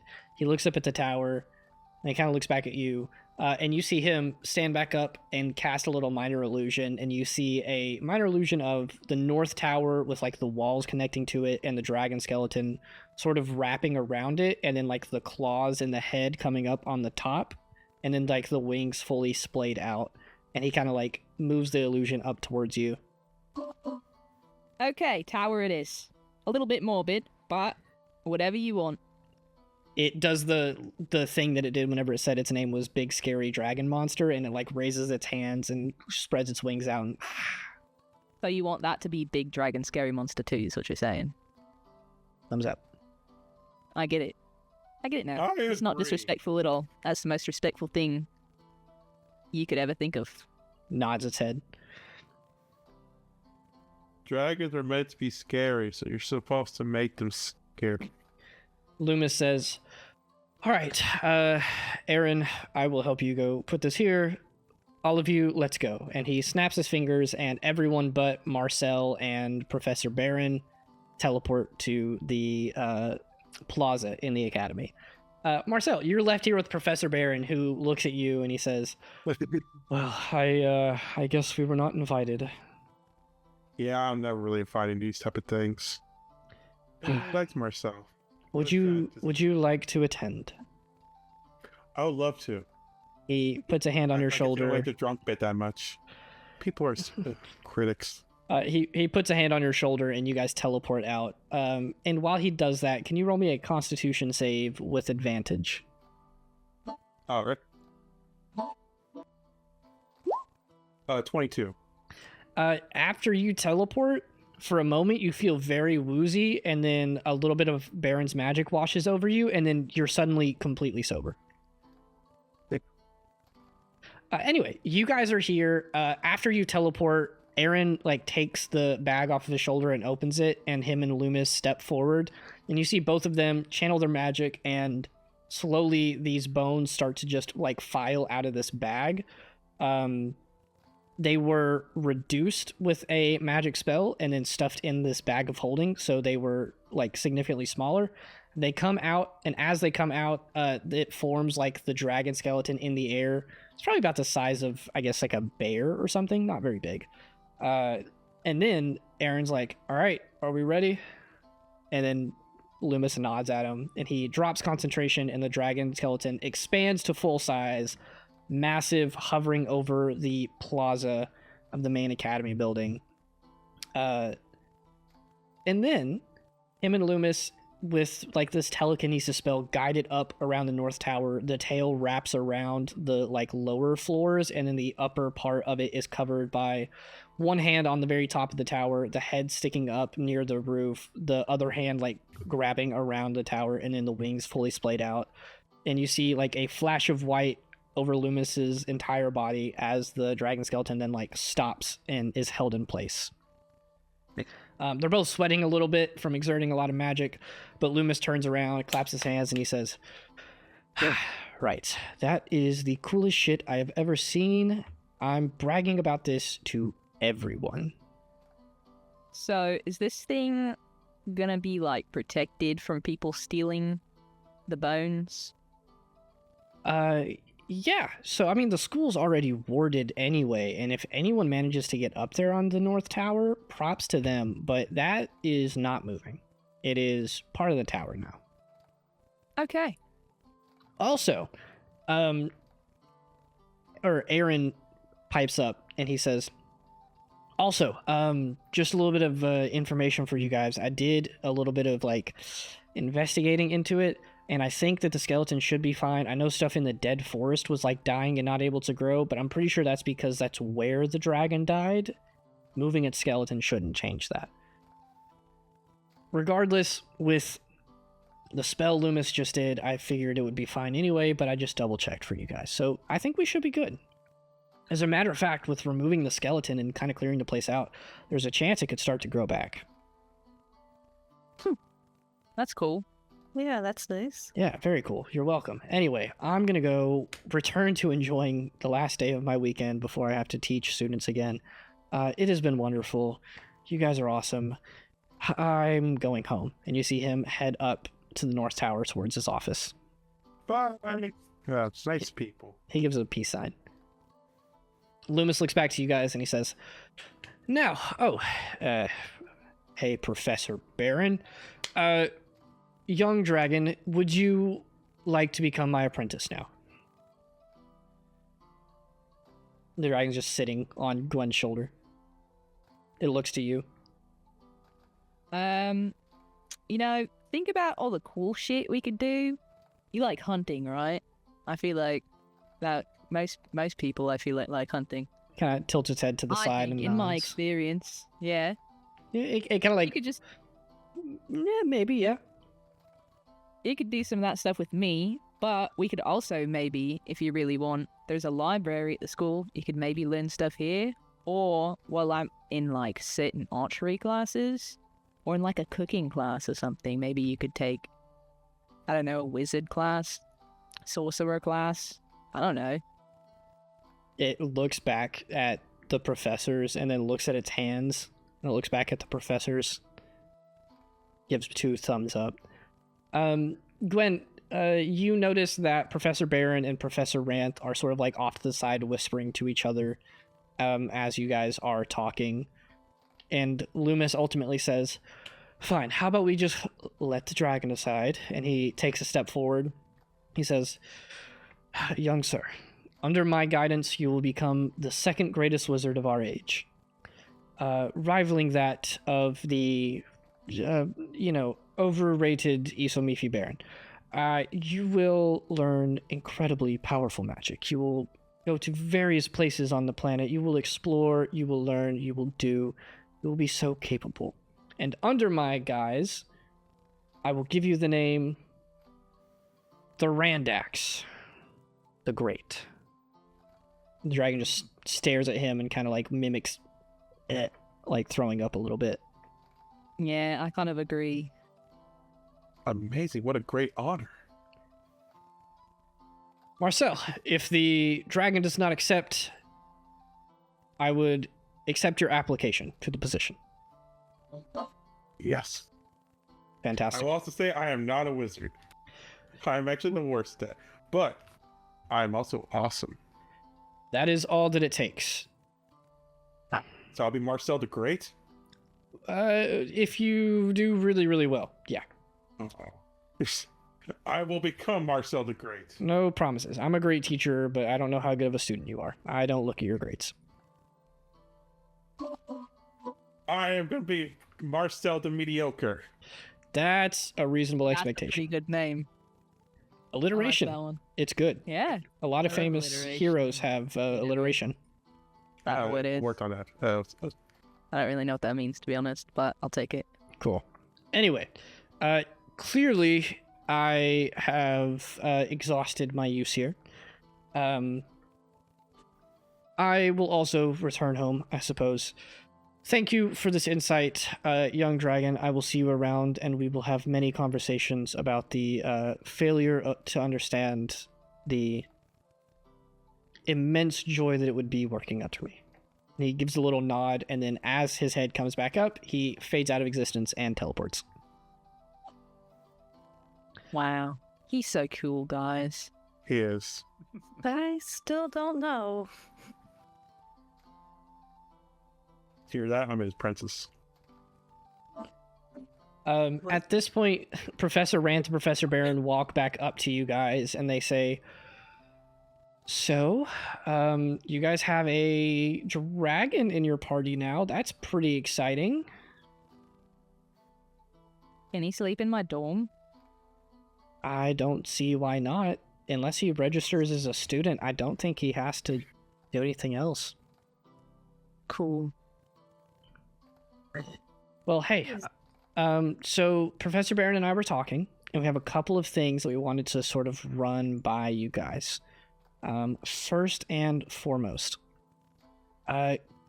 Gwen, we will need to talk more about this later, but Professor Beren pitched to me the idea that he can do a little bit of research, and we can't do it now, but he believes there might be a way for us to potentially kind of connect you and the dragon, similar to like a familiar or an animal companion, but through like a magical bond, if that makes sense.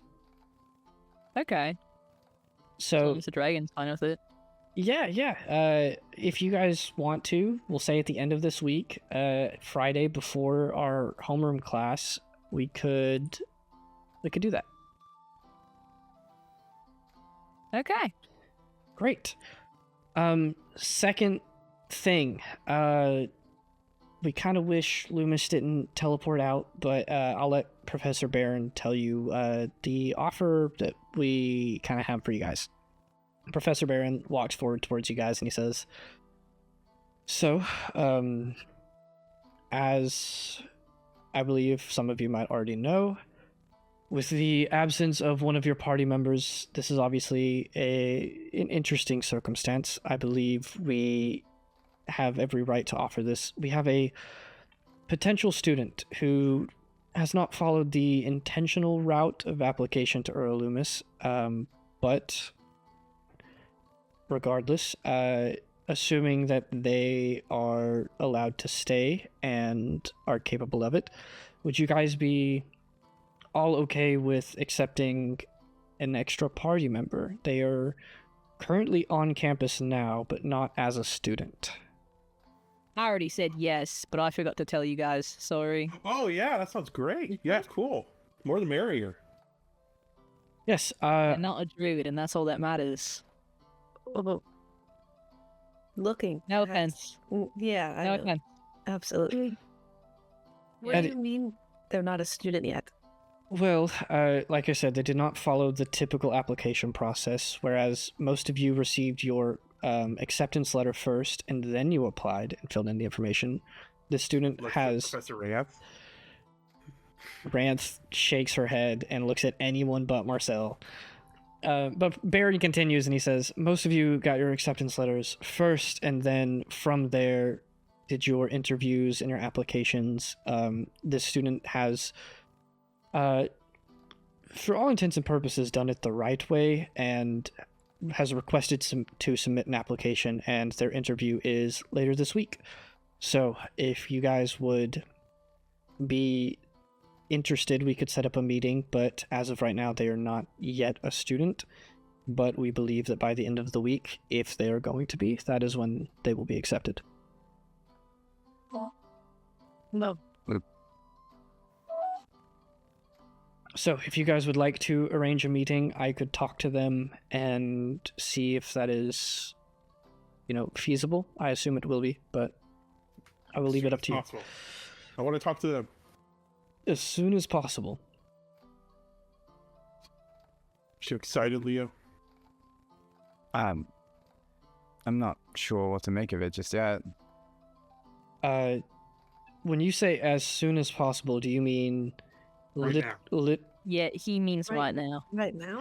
You now. see Beren take a couple steps away, and he puts a finger to his temple and closes his eyes for a couple of seconds, and then he walks back and he says, "Right, I have contacted them, and they should be arriving shortly."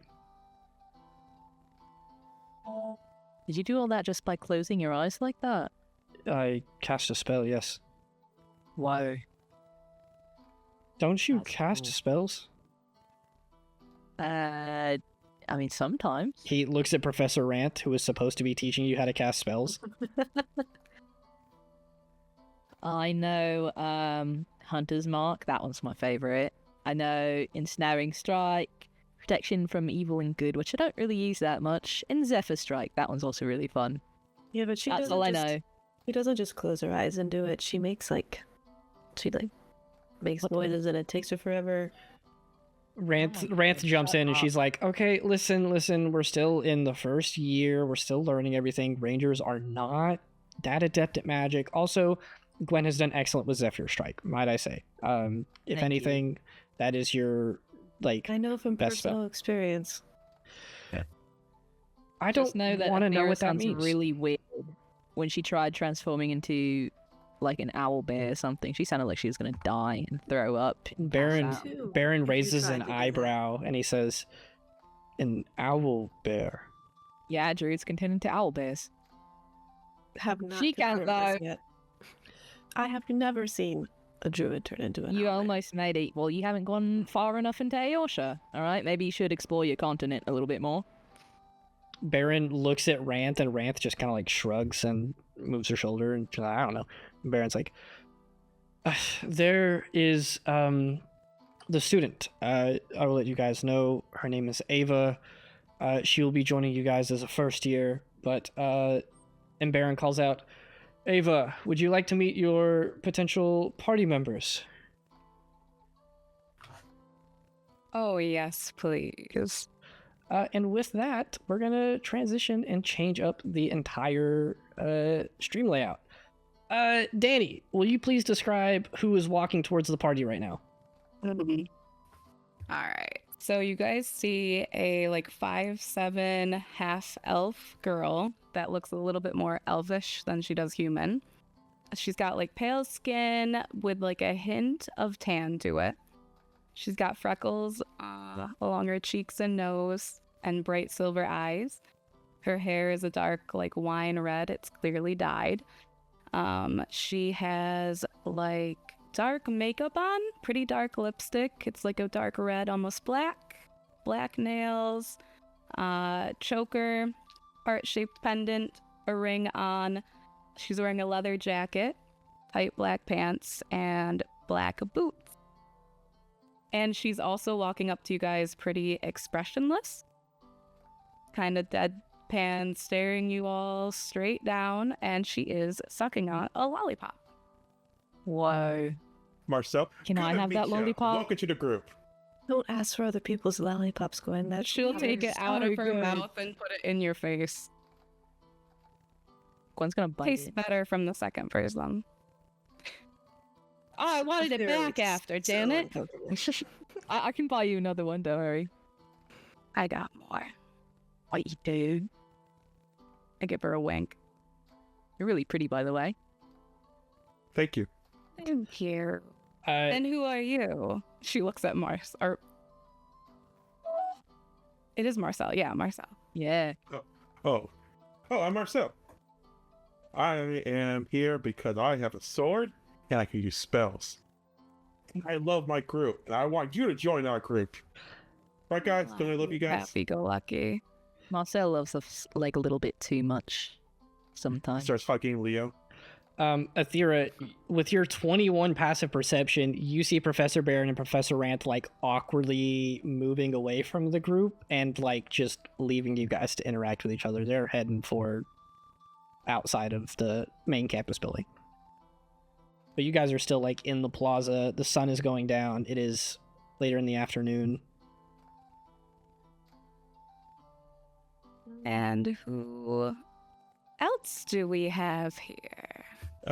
Marcel will grab Leo's hand and raise it. Introduce yourself, whispers in Leo's ear. Leo will pull his hand down. I'm Leo Grin. Hi, Leo Grin. Everyone's That's your supposed full to name? know. It is. Maybe you should grin more. Yeah, it's just Leo Frown. Founding Leo. Marcel will start knocking on Rosaria's helmet. Introduce yourself. Marcel. Hi. My name's Rosarius. I'm the paladin. I like how you gave a little bit more than Leo did. Yes, Thanks for that. he's the cleric. Oh, don't think good about that. information. Thank you, Rosaries. You're welcome.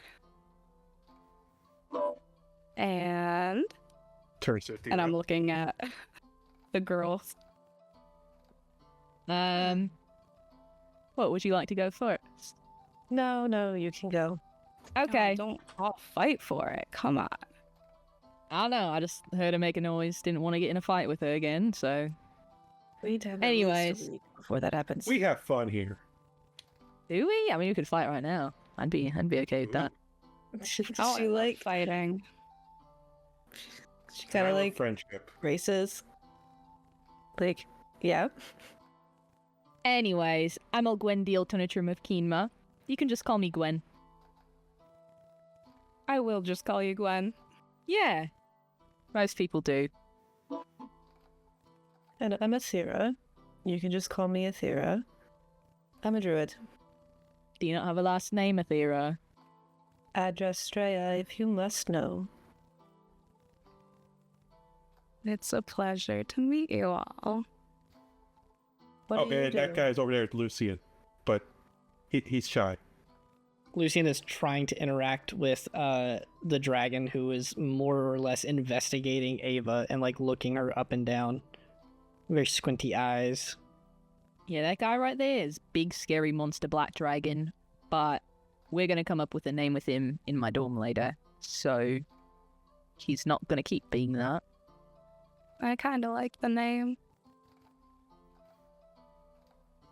And also, I am a rogue, for whoever asked that. I do. A rogue replacing a rogue. That's pretty fitting. So A rogue stealing a Yeah. rogue spot? you both is have very red hair, which is kind of funny. Marcel, did you check this isn't just You Karen? replaced that. Marcel like whispers at Thier's ear. Is that person Kieran in disguise? It could be. You guys Awesome. are still looking for the missing party member? Kieran was his name? Yeah. Yeah. What was that Kinda. flyer? There you go. Marcella. Well, you should probably just stop. I'm here now. Don't worry about it. He's kind of mean anyways. I'm so much nicer. He did give me a lollipop, so yeah, I can confirm that. That's true. Candy is a good way to get into a person's heart. And the lollipop I know. didn't even make you glow yet. Yeah. Not You're so yet. obsessed with me, Athera. They have a thing. We do not have a thing. No. Hey. What they usually say. She Quite raises the her contrary. eyebrows at you. Quite the contrary. Whatever that big They are word very means. close. I think I used that right. They spend quite a bit of time in the forest together. Alone. Marcel, I'm gonna need you to stop speaking right now. Oh. You sound like a bunch of fun people. I'm sure we'll get along. Where are you all from? I'm Hera's from weight. Aosha. You're from what, Marcel? Hera's weight. Hmm. What's that place again? Where that is. Hera's weight. You're just pointing in a direction. I don't know what you mean. Oh.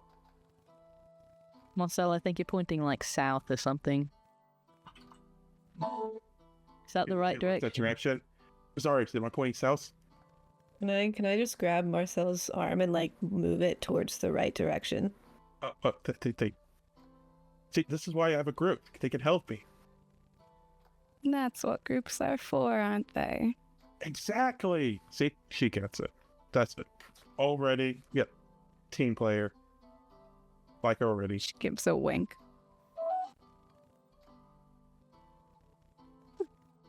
I heard Aosha. Yep, Oh, I'm from there, and apparently Athera's from there too, but I don't know how much I believe that, to be honest.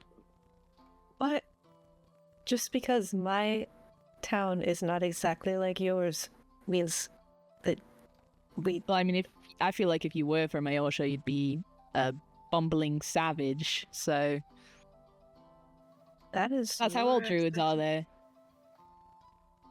I can't even talk to you right now. Just in my experience, I'm just sharing, you know? Well, that wasn't my experience. I'm also from Aorsha. yeah, I got that. I will believe you. What about you guys? I'm from a small village. Practically a ghost town. Nobody lives there anymore. No. Does it have ghosts in there? Like actual real ones? Probably. Can we go? Never head past Should with go.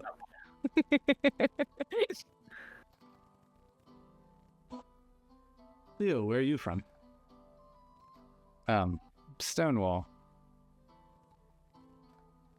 And you're a cleric? I am. So, who is your god? Leah's gonna look over at Rosari's Corteus. Kind of just raises her eyebrow at you. That's some pretty intense eye contact right there. Okay. She's turning away. And you're a paladin. So you got a god? Is it Corteus as well? Oh, definitely not. I don't need one. I'm fine without one. Yeah, you said you don't worship anyone, which is a little weird, but I respect that. Not I really respect sure how all that beliefs. works. I don't get it either, to be honest. I get it. I've never heard a paladin. Okay, if it works for you, then I guess. As long as he does his job and protects us in the party, that's all that really matters. I think I have been. So, Yeah, you've done a good job. I will say that Lucian will speak up just out of, a formality's sake. You can kind of see everybody's character art, but Lucian is this sort of like very thin but kind of lean, long white hair human man with very nicer clothes. And he reaches his hand out to shake yours and he says, my name is Lucien de Lavette. I am from Valenrun. I study the arcane arts. I am a wizard by trade. That is what I do. And it is excellent to have you in the party. Having a seventh person, especially one with a skill set that I'm assuming that you have, really complements us well. Her eyes like light up when he says wizard, and she like grabs his hand and is shaking it He very excitedly. recoils back and wipes his hand off, and he says, now that we have met, if you guys will excuse me, I have a lot of homework and studying to catch up on. I will see you guys throughout the week at our next homeroom meeting. Please, no one die between now and then or go missing. And he raises his hands and walks off. Tell Celia I say hi. I will if I see her. Do I have to worry about that? Going missing or dying in this group. Does that happen often? It's only happened once. Yeah. Yeah, just the one time. Most of the other groups, it hasn't really happened at all. I mean, he stormed off once during, like, one of our trial things, so I just kind of assume he did that again. As you guys are talking, one of the representatives from the church, Grace, she walks out into the courtyard, sort of looking around, and she sees you guys, and she yells out, Ava, it is sundown. It is time for us to return to the rooms. I I have to go. Oh, bye. And It's nice meeting she's you. gonna run off. Save some more lollipops for me, please. Grace Appreciate the power of friendship. I like her. Grace waves to you all and yells out, "See you tomorrow!" And then she sort of like puts a hand on Ava's back and guides her out as she leaves the main academy building.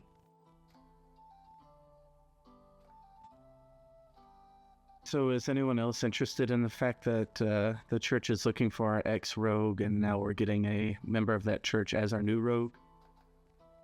Or the ironic. Really? Wait, she's a member from the church. I wasn't paying attention. There's a one that fly. Called out to her, the one that called out to her, and I swat the fly. Called out to her. was- No, I was just like distracted by the sucker. Oh my Why'd you God. kill the It's pretty fly? good. Bizarre.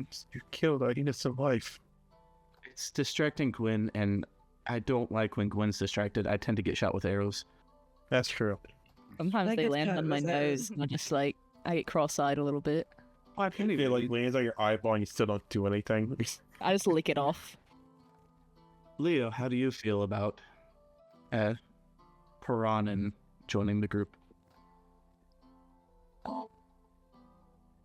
Honestly, I don't know. You think she'll give me money too? She might. She Sure, already give gave you you a a lollipop. lollipop. Oh my God, you're right. And these people are very charitable. I know. She's a rogue from the church. She might give you a dagger in the back as well. So be careful. I I mean, Okay. she seemed nice. yeah. Friendship, man. She's not gonna stab me in the back. Well, this was all lovely, but It was. I have some things to attend to. I'll see you all later. Or to your girlfriend. Where you going, Leo? Just gotta take care of some things. Like what? See you all tomorrow. See ya. Bye, Gwen. Like what, Leo? Come on. Leo walks off.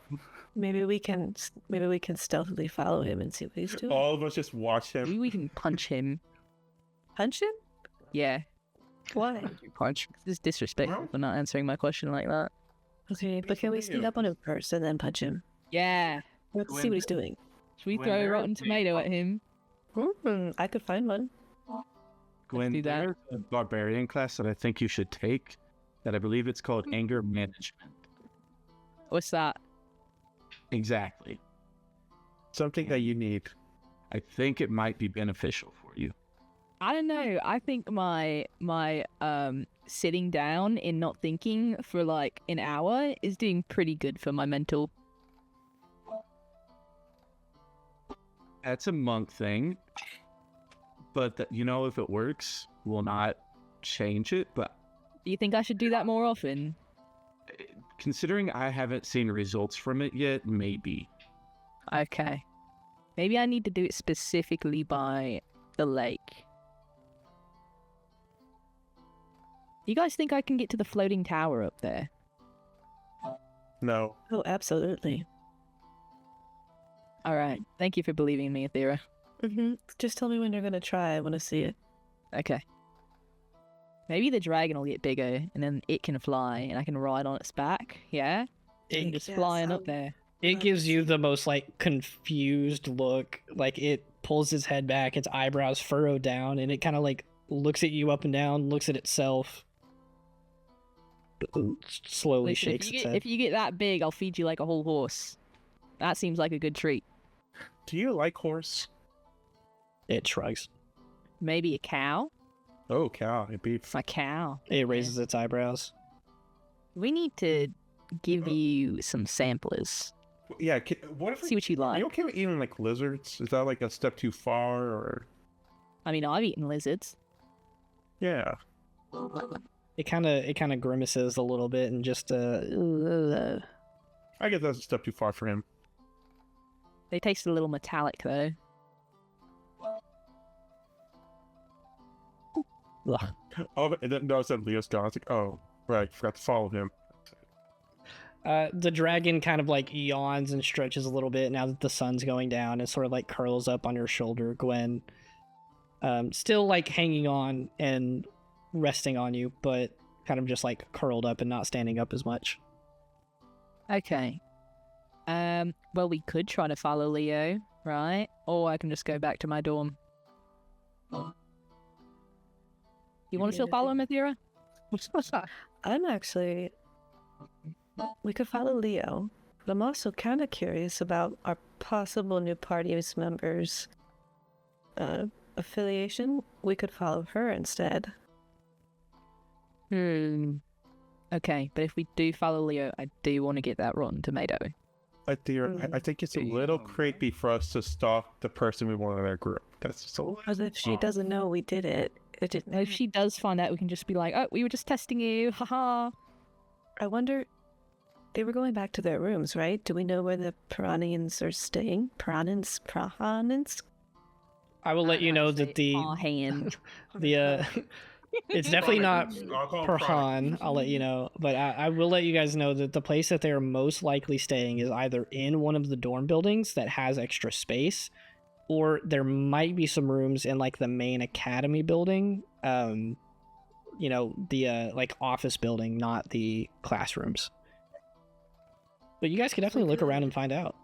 We could follow Leo and then go over to wherever these Piran people are staying after. Okay. So we say we're trying to follow Leo, but we're actually following the Piran members. Well, we still want to go throw a tomato at Leo. Like, why couldn't he just tell us what he was doing? I don't get it. Makes me sad. Well, maybe it's bowel movements. Maybe I thought we were friends, Leo. We can go find out. Rosaris, you want to come? Oh dear. Okay, oh god, this isn't going to be much of a sneaking thing anymore. Yeah. No, I can just go somewhere else if you don't want me here. Or what you could do, right? Take off your armor. Oh, Maybe that's a good suggestion right there. Yeah. If we're going around the Piranhans, I am not taking off my armor. Maybe you could figure out where the Piranhans are staying. Sure. I'll go by the office buildings. Cool. If only Lucian was here, maybe he has like a silencing spell that he can just center right on Rosari's. And then we'll never have to hear his armor ever again. Don't you have a spell? I mean, I do. Yeah. Why don't you use your spell? We could do that. Can it move with him though, or is it just like one spot and it's done? I think it moves with me. Yeah, we just need to follow her.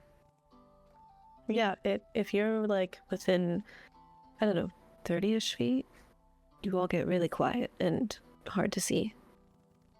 If you really want to sneak, I'm fine to go around. I am not suited for that. That's why we apparently need a rogue in our party. We're just trying to come up with solutions for you because we don't want you to be left out. If you feel left out. I am perfectly fine if I'm left out. But you're a friend. We should do stuff like this together. Consider me the scouting party for the buildings. We're still friends. We're just doing different parts of the mission.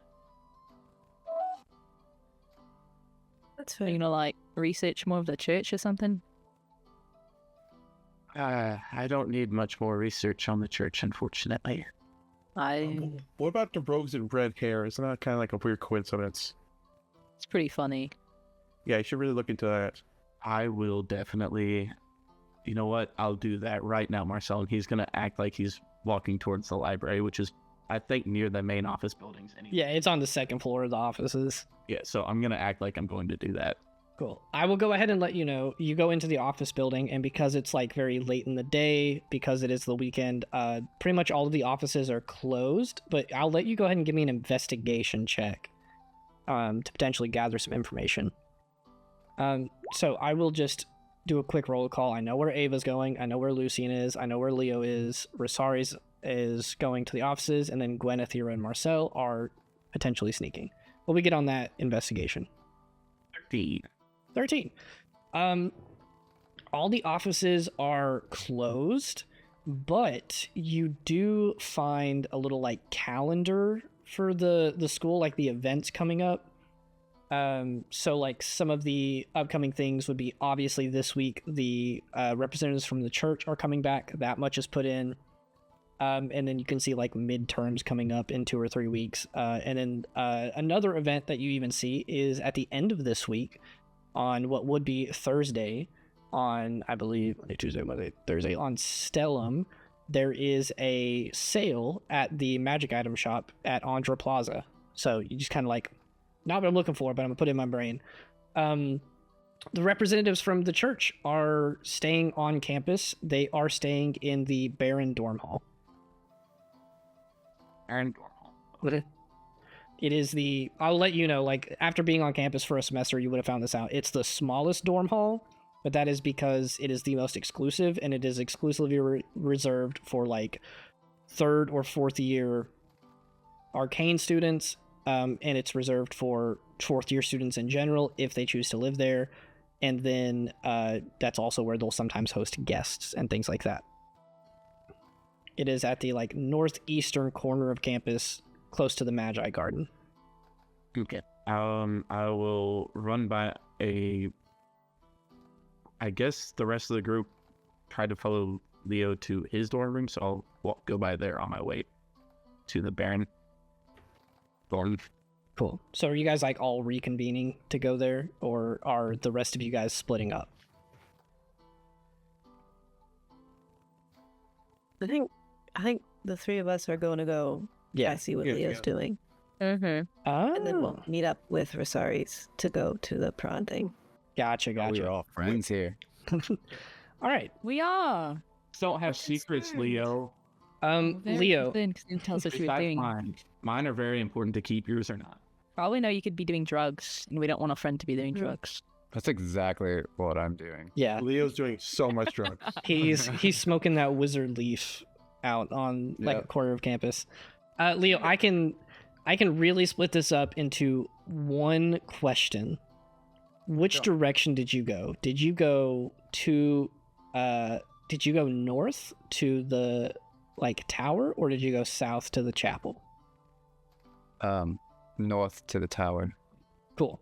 So when Leo left, you guys watched him, awkwardly enough, walk forward across the plaza to the North Tower, which is notoriously the arcane magic section. That is where the wizards, warlocks, sorcerers, some bards, and some artificer classes all take place. It has like 5 different floors. It's very tall. It's the one with the dragon skeleton now over it. Leo walked that way. So if you guys are following him, you could definitely just kind of go into the tower and start looking for him. Okie dokie. And we're doing like a Otherwise, I was Scooby-Doo gonna type say of if there's walk. like any way I could track him, I would do that. You might need a tower. I have advantage. Do you? Is your favorite Yeah. terrain the North Tower? Nah, I'm talking about my favorite, like the other thing. Oh, your favorite enemies? Creatures, yeah. Oh, okay, Mine's yeah. humanoids. Hell yeah. No, we'll do this from Leo's perspective, and then you guys will be following him stealthily. Leo, tell me what you're going to do. I'm going to let you take control of the scene, and I'll sort of build it around you. Sure. Leo's going to the very top of this tower where he can see outside. So you get up to the 4th floor, and this is where there are some of the classrooms and offices for some of the like higher level students. For example, like you see some names here for professors that you definitely have not had. Like there's Professor Beren's classroom is here. Lumis even has a classroom here. There is the office of one of the professors, Professor Talanch, on this floor.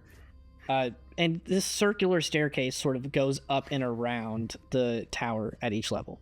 You go up to the 5th floor and to open the door, but you find that it is locked. It is not a very super big and sturdy door. It's just like a small wooden door, but the metal handle on it, you go to turn and it just stops and clicks. Can I try to like jump it open? Yeah. Are you trying to like essentially like force it or break it? Force it. Yeah. I don't sure want to break it. I will let you give me like an athletics check for that to just kind of like grab the handle and yank a little bit and see if you can't force it. 18. 18's pretty good. Again, for a school that is well protected on the outside, not many people expect them to try to like do much on the inside. You grab the handle and you yank really hard, and the like little latch inside of it just kind of clicks and comes undone, and you pull the door out, and it kind of like skews that spot on the door frame where the lock is supposed to match, but you feel like you could just slip it back into place, and it's like you were never there. Perfect. So I Set. can push it open. Yeah. Through. Yeah, you pull the door open, you go up to the 5th floor. You have dark vision, correct? Yes. Up here, there are some windows, but with the night sky out, with the clouds in the sky, there's not much light coming in. You can see like crates and storage and things like that all across this 5th floor. There are no classrooms up here. It is a wide open, there are big windows on the sides. It is like a storage room, and in the center of the room, you see a large, it looks like a place where multiple, what's the word I'm looking for? Like ritualistic magic circles have been put down and then like wiped away. Like the stones in the center of the room are stained with magical practice. However, you feel there is like a pretty solid magic aura to this place because of the amount of work that is done here, the amount of high level magic that is cast here. There is definitely that lingering feeling of like almost something in the air that you can almost taste, but you can feel more so than that. Nice. Can I push open any one of these windows up here? Yeah, you can just walk over and kind of like unlatch one and slide it up. Nice. That's what I'm going Or- to do. Outwards, I guess. Yeah. Yeah, you unlatch one of the windows, you open it, the like cool air flows in, I guess cold air. It is still early spring. It flows in, you feel like that tingle on your skin. You see the clouds in the sky. What does Leo do? First, Leo's going to take off the necklace that he's wearing. It's the one of Corteus, and he is going to place it on the ground. And then he's going to kneel down on one knee and bow his head and kind of like put his hand over his heart. And then he's going to say, "Guide my hand and steady my heart." And then he just sits there in silence for a moment. And then after a few moments... Before you move on, can you go ahead and give me a religion check? I want to use that for yeah. this. And also, just to show you guys, I do have a visual representation of what the amulet looks like. So I will go ahead and show you. You guys have seen Leo wear this. It is a small golden pendant that he wears. It vaguely resembles the shape of a sword, but with a couple of like points and spikes coming off of it. It's very nice. It's relatively simple. It's not super extravagant. No jewels on it or anything. But, Leo, what'd you get on that religion check? 19. 19 is pretty good. You begin to pray. And you said, did you say you hold your necklace or you set it down? I set it down. It's on the ground in front of me. And how are you sitting? Are you still like standing up? Are you sitting cross-legged? Are you down on your knees? What's the move here? Down on one knee. You go down on one knee. I bowed. You bow your head. You set the necklace on the ground, and you repeat that phrase: "Steady my heart," and I think "Guide my hand," if that was it. Yeah. You pray for that over and over again. The rest of you, you're following after him. No stealth check needed yet. You hear him talking up on the 5th floor of the North Tower. You are outside of the door that you can see has been opened. What do you do from here? Ooh, a romantic night. Hey, it's torture. I'll also let you know, Marcel, you take classes in this building, but you've never been to the 5th floor. Yeah, that's why he kind of knows about that. That's kind of like that place is, but he never been there. Yeah.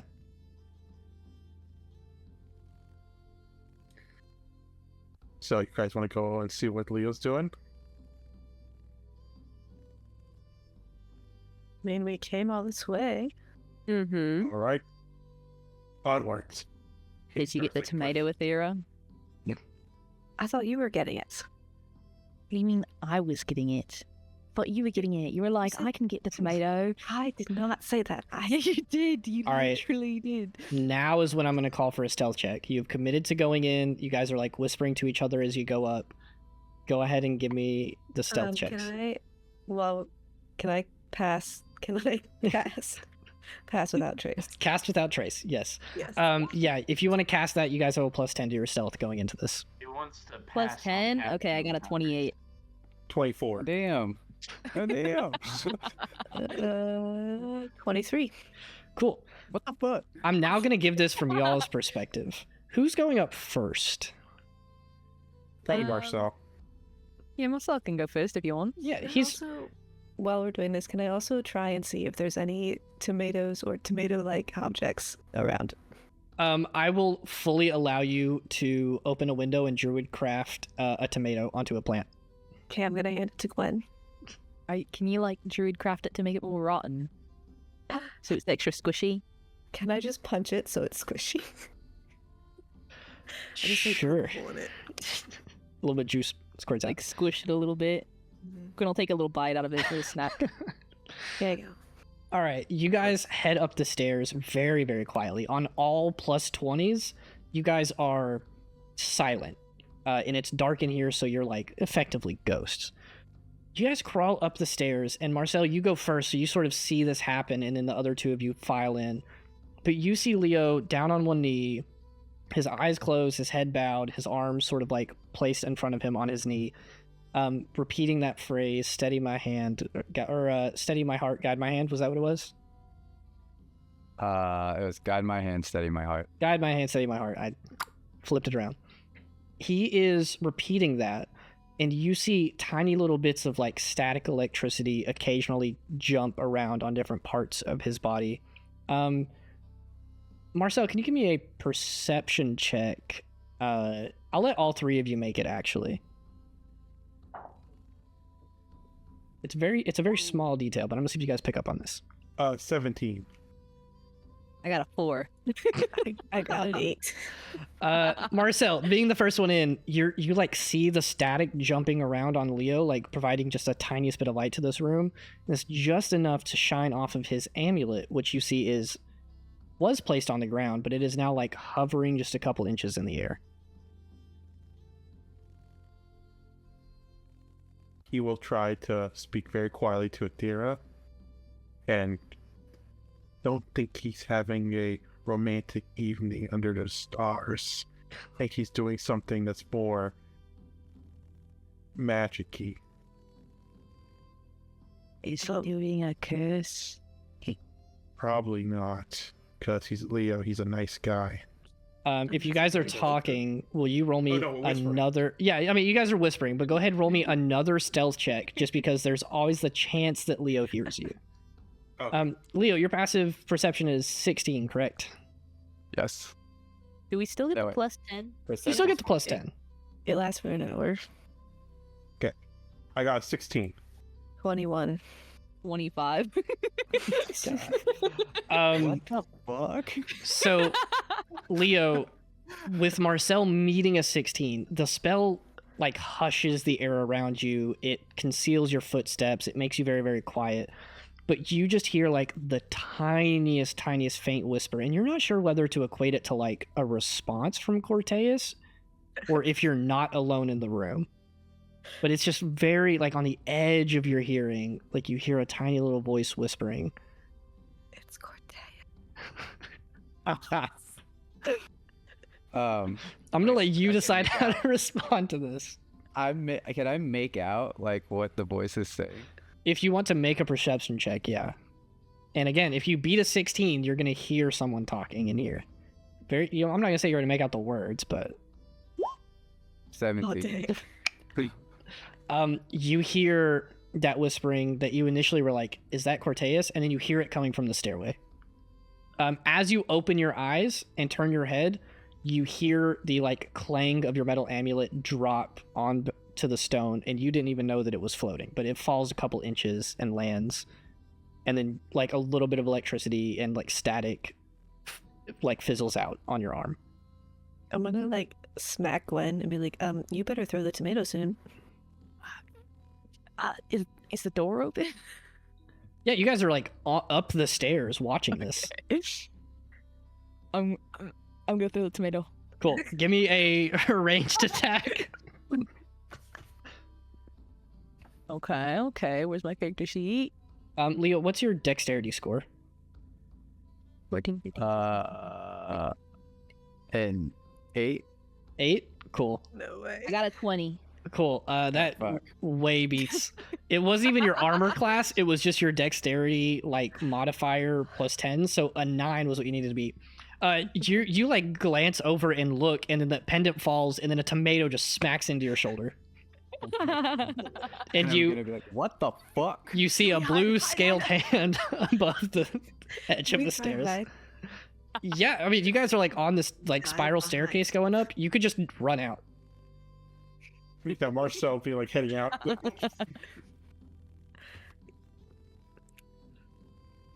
Yeah, I ran out. Yeah, me too. Did I see it was them? You saw Gwen's hand, yeah. Perfect. So I know what it is. All right. Listen, there could be another blue dragon campus, alright?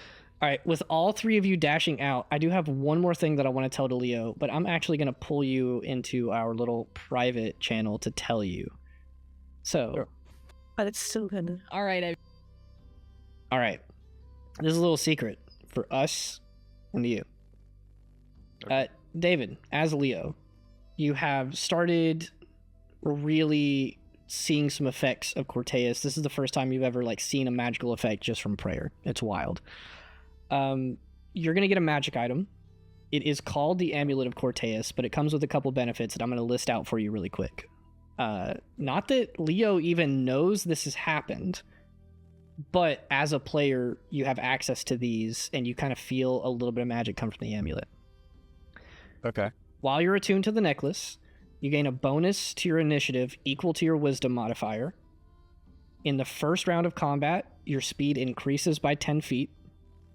Once per long rest, you can gain the effects of the Thunderous Smite spell on the first attack you make that day. It has to be the first attack of the day, and you can only do it once per day. And then also, you can cast the Thunder Wave spell one time without expending a spell slot, and it's always prepared for you. Oh, that's dope. Okay. So if you turn Homebrew on D&D Beyond and you search Amulet of Corteus, you should see it pop up. You can take that and attune to it. Awesome. Cool. Let's go back. All right, we're back. And that's And then I say we should get rid of Leo. Hey guys. Let's get to it. All right.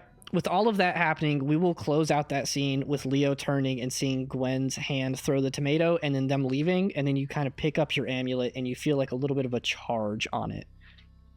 You put it back on. Maybe you continue your prayer. Maybe you head back to your room. Who knows? Rosaries, you split off from the party to go investigate this Piranian church thing, and as you're sitting there like waiting for the rest in Lumis Plaza outside of the main academy building, you see Gwen, Athera, and Marcel like running, coming out of the front door. It went poorly? No, it was great. Yeah, it went perfectly. So y'all are gonna want to keep running that way, and I point towards the Beren door, and I'll start jogging to let them catch up. Cool. Go keep going that way. So did you We're figure going out that where- way. Are they staying here? They're in the Beren dorm. Oh. I hope we can get in. I don't know if it's locked. I feel like something named after Beren probably has some sort of lock on it, but we'll figure it out. maybe there's more of those weird, like, knocking things, and they just want some water. And then we'll just give those what? water, and then it'll be like, What? yeah, you can come in because you helped quench our thirst. What are you talking about? You've never been to like Beren's office. I have. Yeah, but isn't that made of metal? Wouldn't it rust? I just No. talked to it and it opened the door. I didn't have to give it water. It was like coughing. I didn't give it because it asked me to. I was just like, damn, you seem pretty parched. You want some water? And he's like, yeah, no one said that to me before. And he sounded amazing after I gave him that water, let me tell you what. So let's try to Maybe move. I didn't.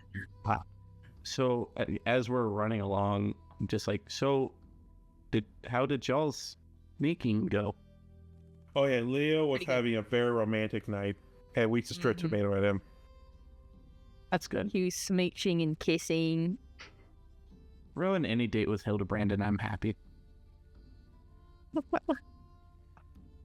right, so you guys approach Beren dorm. It is a smaller dorm building than the rest because it doesn't host as many students. It's only 2 floors instead of the normal 3.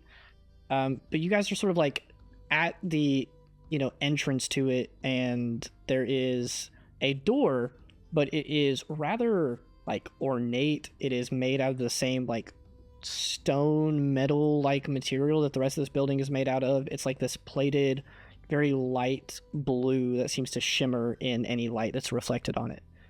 There are a lot of windows around the building, probably like into the rooms and the various lounges and things like that. But how do you guys want to go about acting on this information that you have?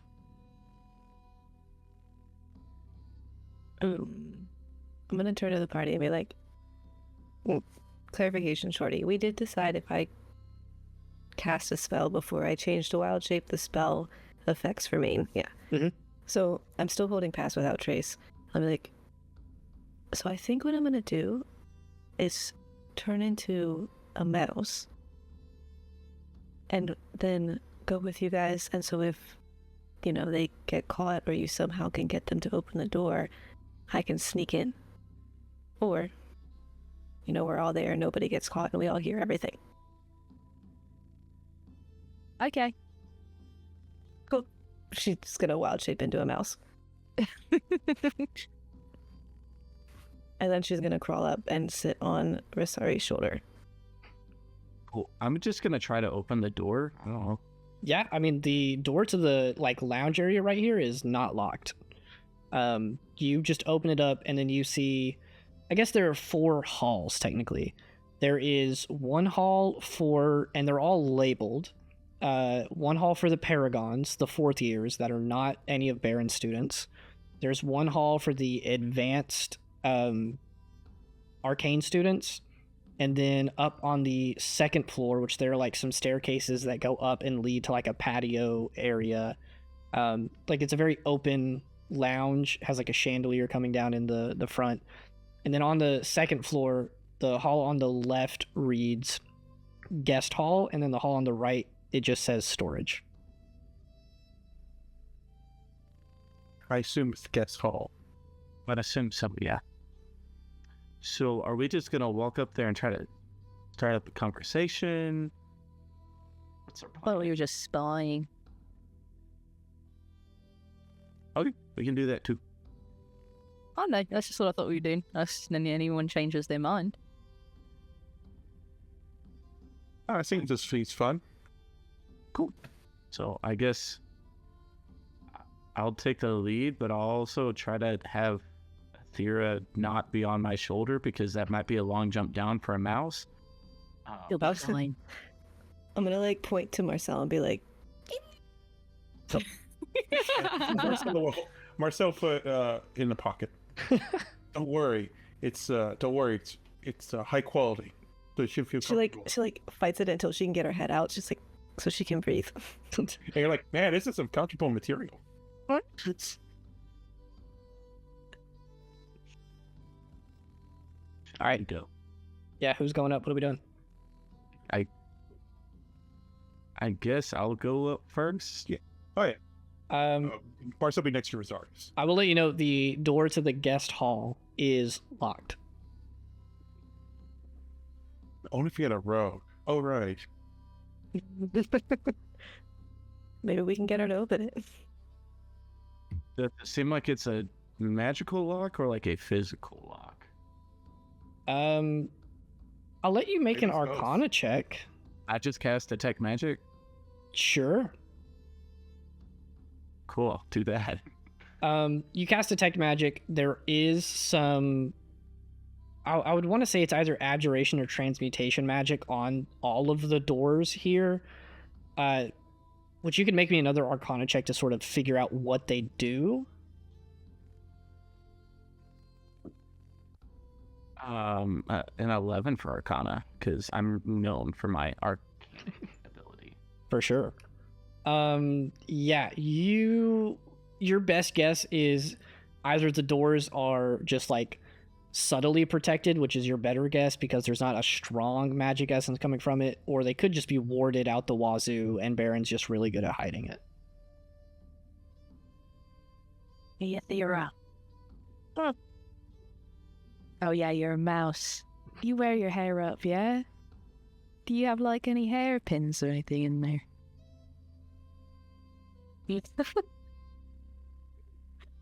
She's just like, she kind of like pushes, like, scratches at Marcel to like jump out of the pocket. And then politely puts her down. She'll come out of wild shape and be like, yes, I have some. And pull out some hairpins. Who's gonna be the best like at this? you got those like twisty bits in there, so I don't know. Who's the best at this? Who's the most? What? I mean, I could try, or Marcel could try. Oh, I could try. I'm not good at it, but it sounds fun. I could give it a shot. I'm gonna give the hairpin, one of the hairpins, to Gwen. Okay. Gwen's going to take the pin and like put it in the hole, finagle it around, maybe use a bit of her retractable claws. I will let you... Do you have proficiency with thieves' tools? Nope. Nice. Neither do I. You'll be rolling a sleight of hand check with disadvantage.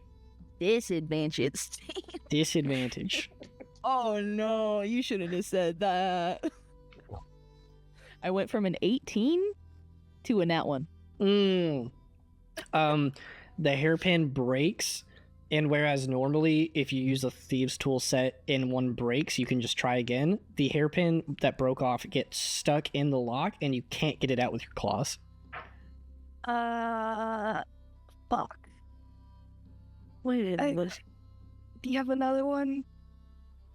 Can you use a hairpin to get rid of the other hairpin? Yeah, that you yeah. You tried to get it out with the hairpin that you have, and it's stuck in there. It doesn't feel like you're gonna be able to get this thing out.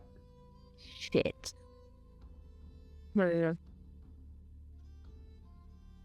Back. I look through the hole. There is not a keyhole. Oh, there's not a keyhole. No. You're at How am the I sticking this in? like the lock in the door.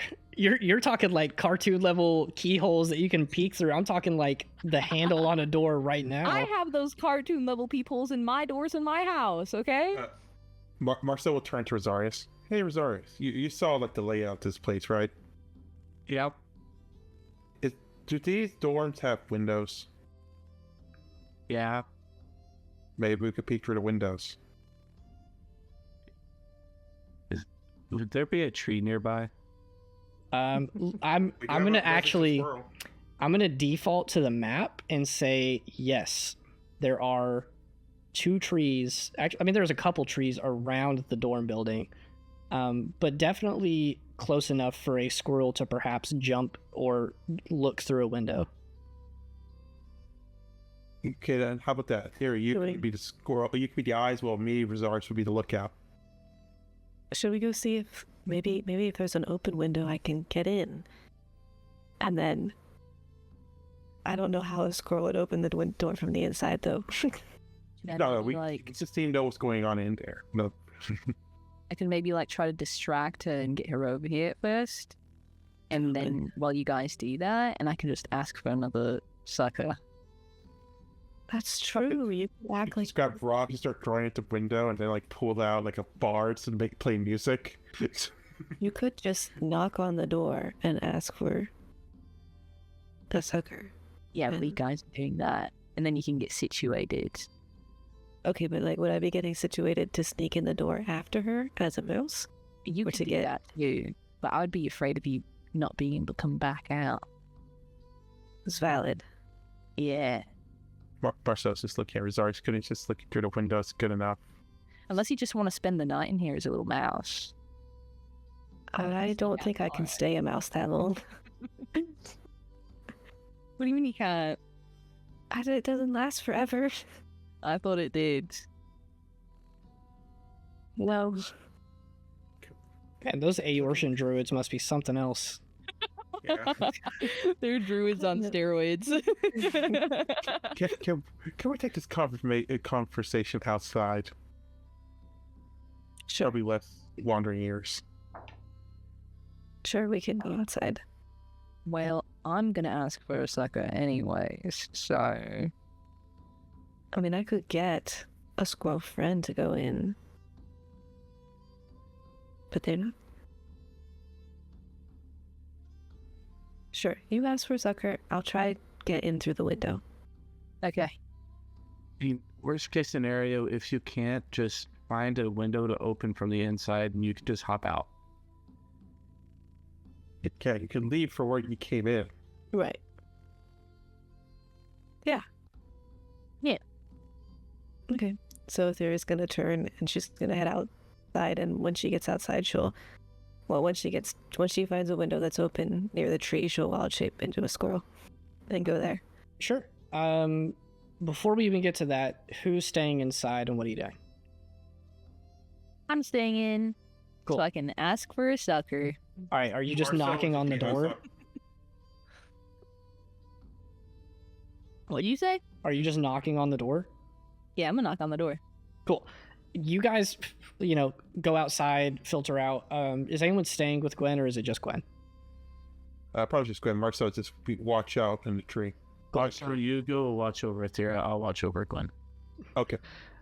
Sorry, as you stay there, Gwen, you knock on the door, and for a couple seconds it's silent, and then you hear a door open in the hall, and then the door unlocks and comes open, and you see Grace there in still very nice nighttime clothes, not quite a robe, but definitely some casual wear. Very light color, yellows and oranges, complementing her very tan skin. She looks at you guys with furrowed eyebrows, and she says, I'm sorry, we can't receive guests after dark. I just wanted to ask for another sucker. You'll have to ask tomorrow. Why not today? Please. Because it is dark. I'm addicted. You gotta help me, please. I'll let you roll a persuasion check with disadvantage. You're trying so hard. I'll let you roll, but I can't promise success. Those are both shit. That is a 5. She looks at you and she says, tomorrow after dawn, and I need the sugar fix. she please. closes the door and you hear it click back into place. As she closes it, I was just gonna say, what, afraid of Aurelia? She stops closing the door for a second. You see her shake her head and then close it and lock it. Clearly whatever you said did say something. But yeah, she goes back inside. Athera, you go outside, you wild shape into a squirrel, and you go up the tree. Give me a perception check with advantage. Okay. Also, if there's any squirrels around, I'm going to try convince one to go in with me. We'll see based on your perception check. The power of friendship. That's right. That's what I've been trying to perpetuate. 15. Cool. You climb up in the tree and you look around. You don't see any squirrels nearby, but you do start to look in the windows, and there are 3 directly within your view that are the immediate first couple rooms at this guest hall. The first one, you see through the window Grace walk back in and go back into her room and sit down, and she has a little desk set up, and she sits up very straight, and she's like reading a book. She has a couple of like religious regalia on the desk. You see her like going through different states of prayer and things to sort of end the day. The second one, you see Brooke, that gnomish man. He is like walking around to the bed. He like halfway closes the curtains, leaving like just a like decent enough gap for you to see him closing it. And then he like turns the light off and goes to sleep. In the third room, hey Ava, what do we see your character doing to sort of wind down the day with this established setting that like these Piranians are clearly not really doing anything after it turns dark? But what is Ava doing in her room, completely unassuming that someone is watching, let alone a squirrel? Yeah.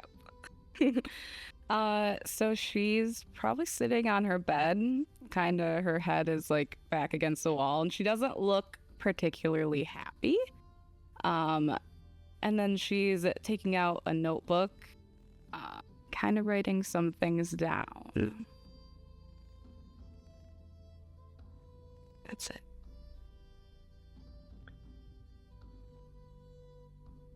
So, Athera, as a squirrel, what would you like to do? You could try to sort of jump over to the window and either like try to open it or get a closer look, or you could just try to like peek through now and maybe see what she's doing or get some information about her room.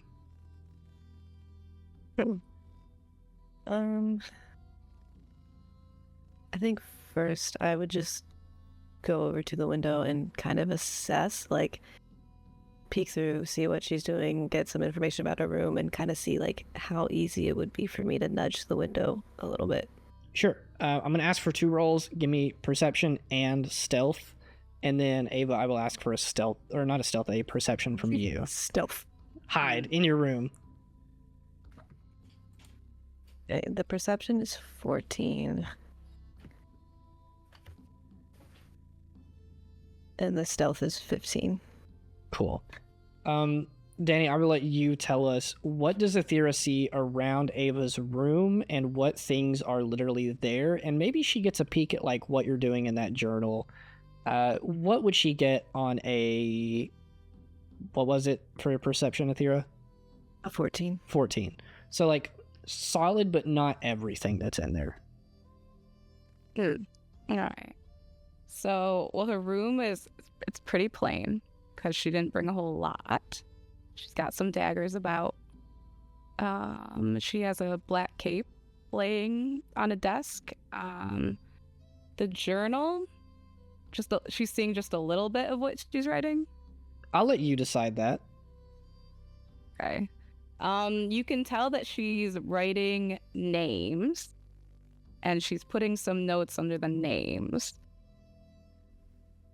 I will also add to this and say that in your room would definitely be like the uniform of the Church of Paran that you guys are using here as guests. So there's like a small set of clothes with like small bits of leather attached to it with the symbol of the sun right there forefront on the chest. There's also a little bit of like a almost like a business type briefcase that you see that was opened that had stuff that they were giving out. Like there were flyers, there were informational sheets, there were a couple of smaller like trinkets and things representing Paran that they had with them. You also attempt to see if you can open the window, right? Yes. Yep. I'm going to say that with your stealth beating Ava's perception, you try to nudge the window a little bit and see if it'll open. Feel the lock or like the latch on the window, stop it. And Ava, by the time you look up to investigate like the small noise of your window moving a little bit, there's nothing there. Athera, you like dash back to the tree, you're gone. You probably think it was just the wind. Mm-hmm. Just go back to writing. That's some nice sudden breeze all of a sudden. Weird. Must be the wind. But yeah, with that, I will say it doesn't seem like there's much in the way that you guys can do of getting any more information here, so we can just move on past that. Yeah, Aethera, you come back down. You can choose to relay what you saw to everybody, but you guys all sort of reconvene here. Well, yep. See, she sounds like a very nice person. Well studious. Gwen She looks was- sad. Why are you sad? Yeah, soccer. I didn't get a sucker. She didn't I was ask gonna for- I was gonna take one for you if I could get in. Did you not get in? No, her window is locked. Dang it. It's like she's used to people trying to break in or something. I ended up talking to Grace instead. This She's place does kind have of a a bitch. curriculum But- for rogues, so I would keep everything closed and locked. Yeah, that makes sense. Yeah. She was writing names in a journal. I saw that, and notes about those names. Did you see what names? And no, her hand was kind of in the way. Any names I saw I didn't recognize. Maybe her handwriting was a little too messy. No, yeah, she was writing really fast. Everyone's like that sometimes. Sometimes I write really good, other times I can't even understand what I'm writing. With that, I will go ahead and say that you guys do have a couple of, like, not loose ends, but things coming up that are sort of at the forefront of your mind. The Church of Paran people are still here for the remainder of this week for you guys to interact and talk to and potentially figure out, like, what is the deal with Ava? Why is a member of the church trying to become a member of the school? How's that even going to work? They live on a different continent, essentially. Rosari's found that little notice that will probably be more publicly shared about the magic item sale that's happening later this week. And then you guys also will get some information about your next mission, hopefully, within the following week. So there's a little bit of room for downtime, but I know we have one more thing that we want to tackle really quick as you guys all sort of like, you know, that's probably about all we can do today. We'll split ways and meet back up later. Everyone heads back to their room, winds down their night in whatever manner that they would see fit. But Gwen, you have one more thing that you would like to do. You now have a little dragon companion. What are you doing in your room? Gwen's gonna sit on her bed and, like, place the dragon down. And she's just gonna be like, wakey, wakey, we got a couple things to do before bed. It, like, yawns and stretches out like a cat and then sort of, like, sits up and starts falling over a little bit. Alright, first off, big scary monster black dragon, we're not gonna keep calling you that, unfortunately. It gives the thumbs down as it yawns. Okay. We can come up with something better, alright? Shakes its head no. It's very, very sleepy, like its eyes are halfway open. Alright, I'm just gonna toss some at you, okay? Just nod yes or no, whatever. Alright? It points its thumb and it'll give like thumbs up, thumbs down. Okay. First off, Brem, Thumbs down. Igaru. Thumbs down. How about Rygan? Thumb in the middle. Bombad. Thumb down. Okay. I didn't really like that one either. It kind of like motions its hands. It's like waking up a little bit. It motions its hands for you to stop, and it's just. No, we're gonna keep going. All right. It, it holds up one finger and puts a hand on its hip. It's very sassy. We're gonna keep going. All right. We gotta come up with a name for you. It What about Zazo? it points at its eyes and then points at your eyes, and it's like trying to tell you to look at it. Okay. What? It points at itself. It motions big. Uzayas? It looks so confused. Thumbs down. You look like you could be a Steve. Big. Okay, Caligo, that's a little bit more traditional. It was a dragonborn. Okay. Thumbs down. Maybe something longer. Is that what you were trying to say? Big. Scary. As in Malago. Thumb in the middle. It doesn't look like it hates that one. What part do you like about that one? The first part or the second part?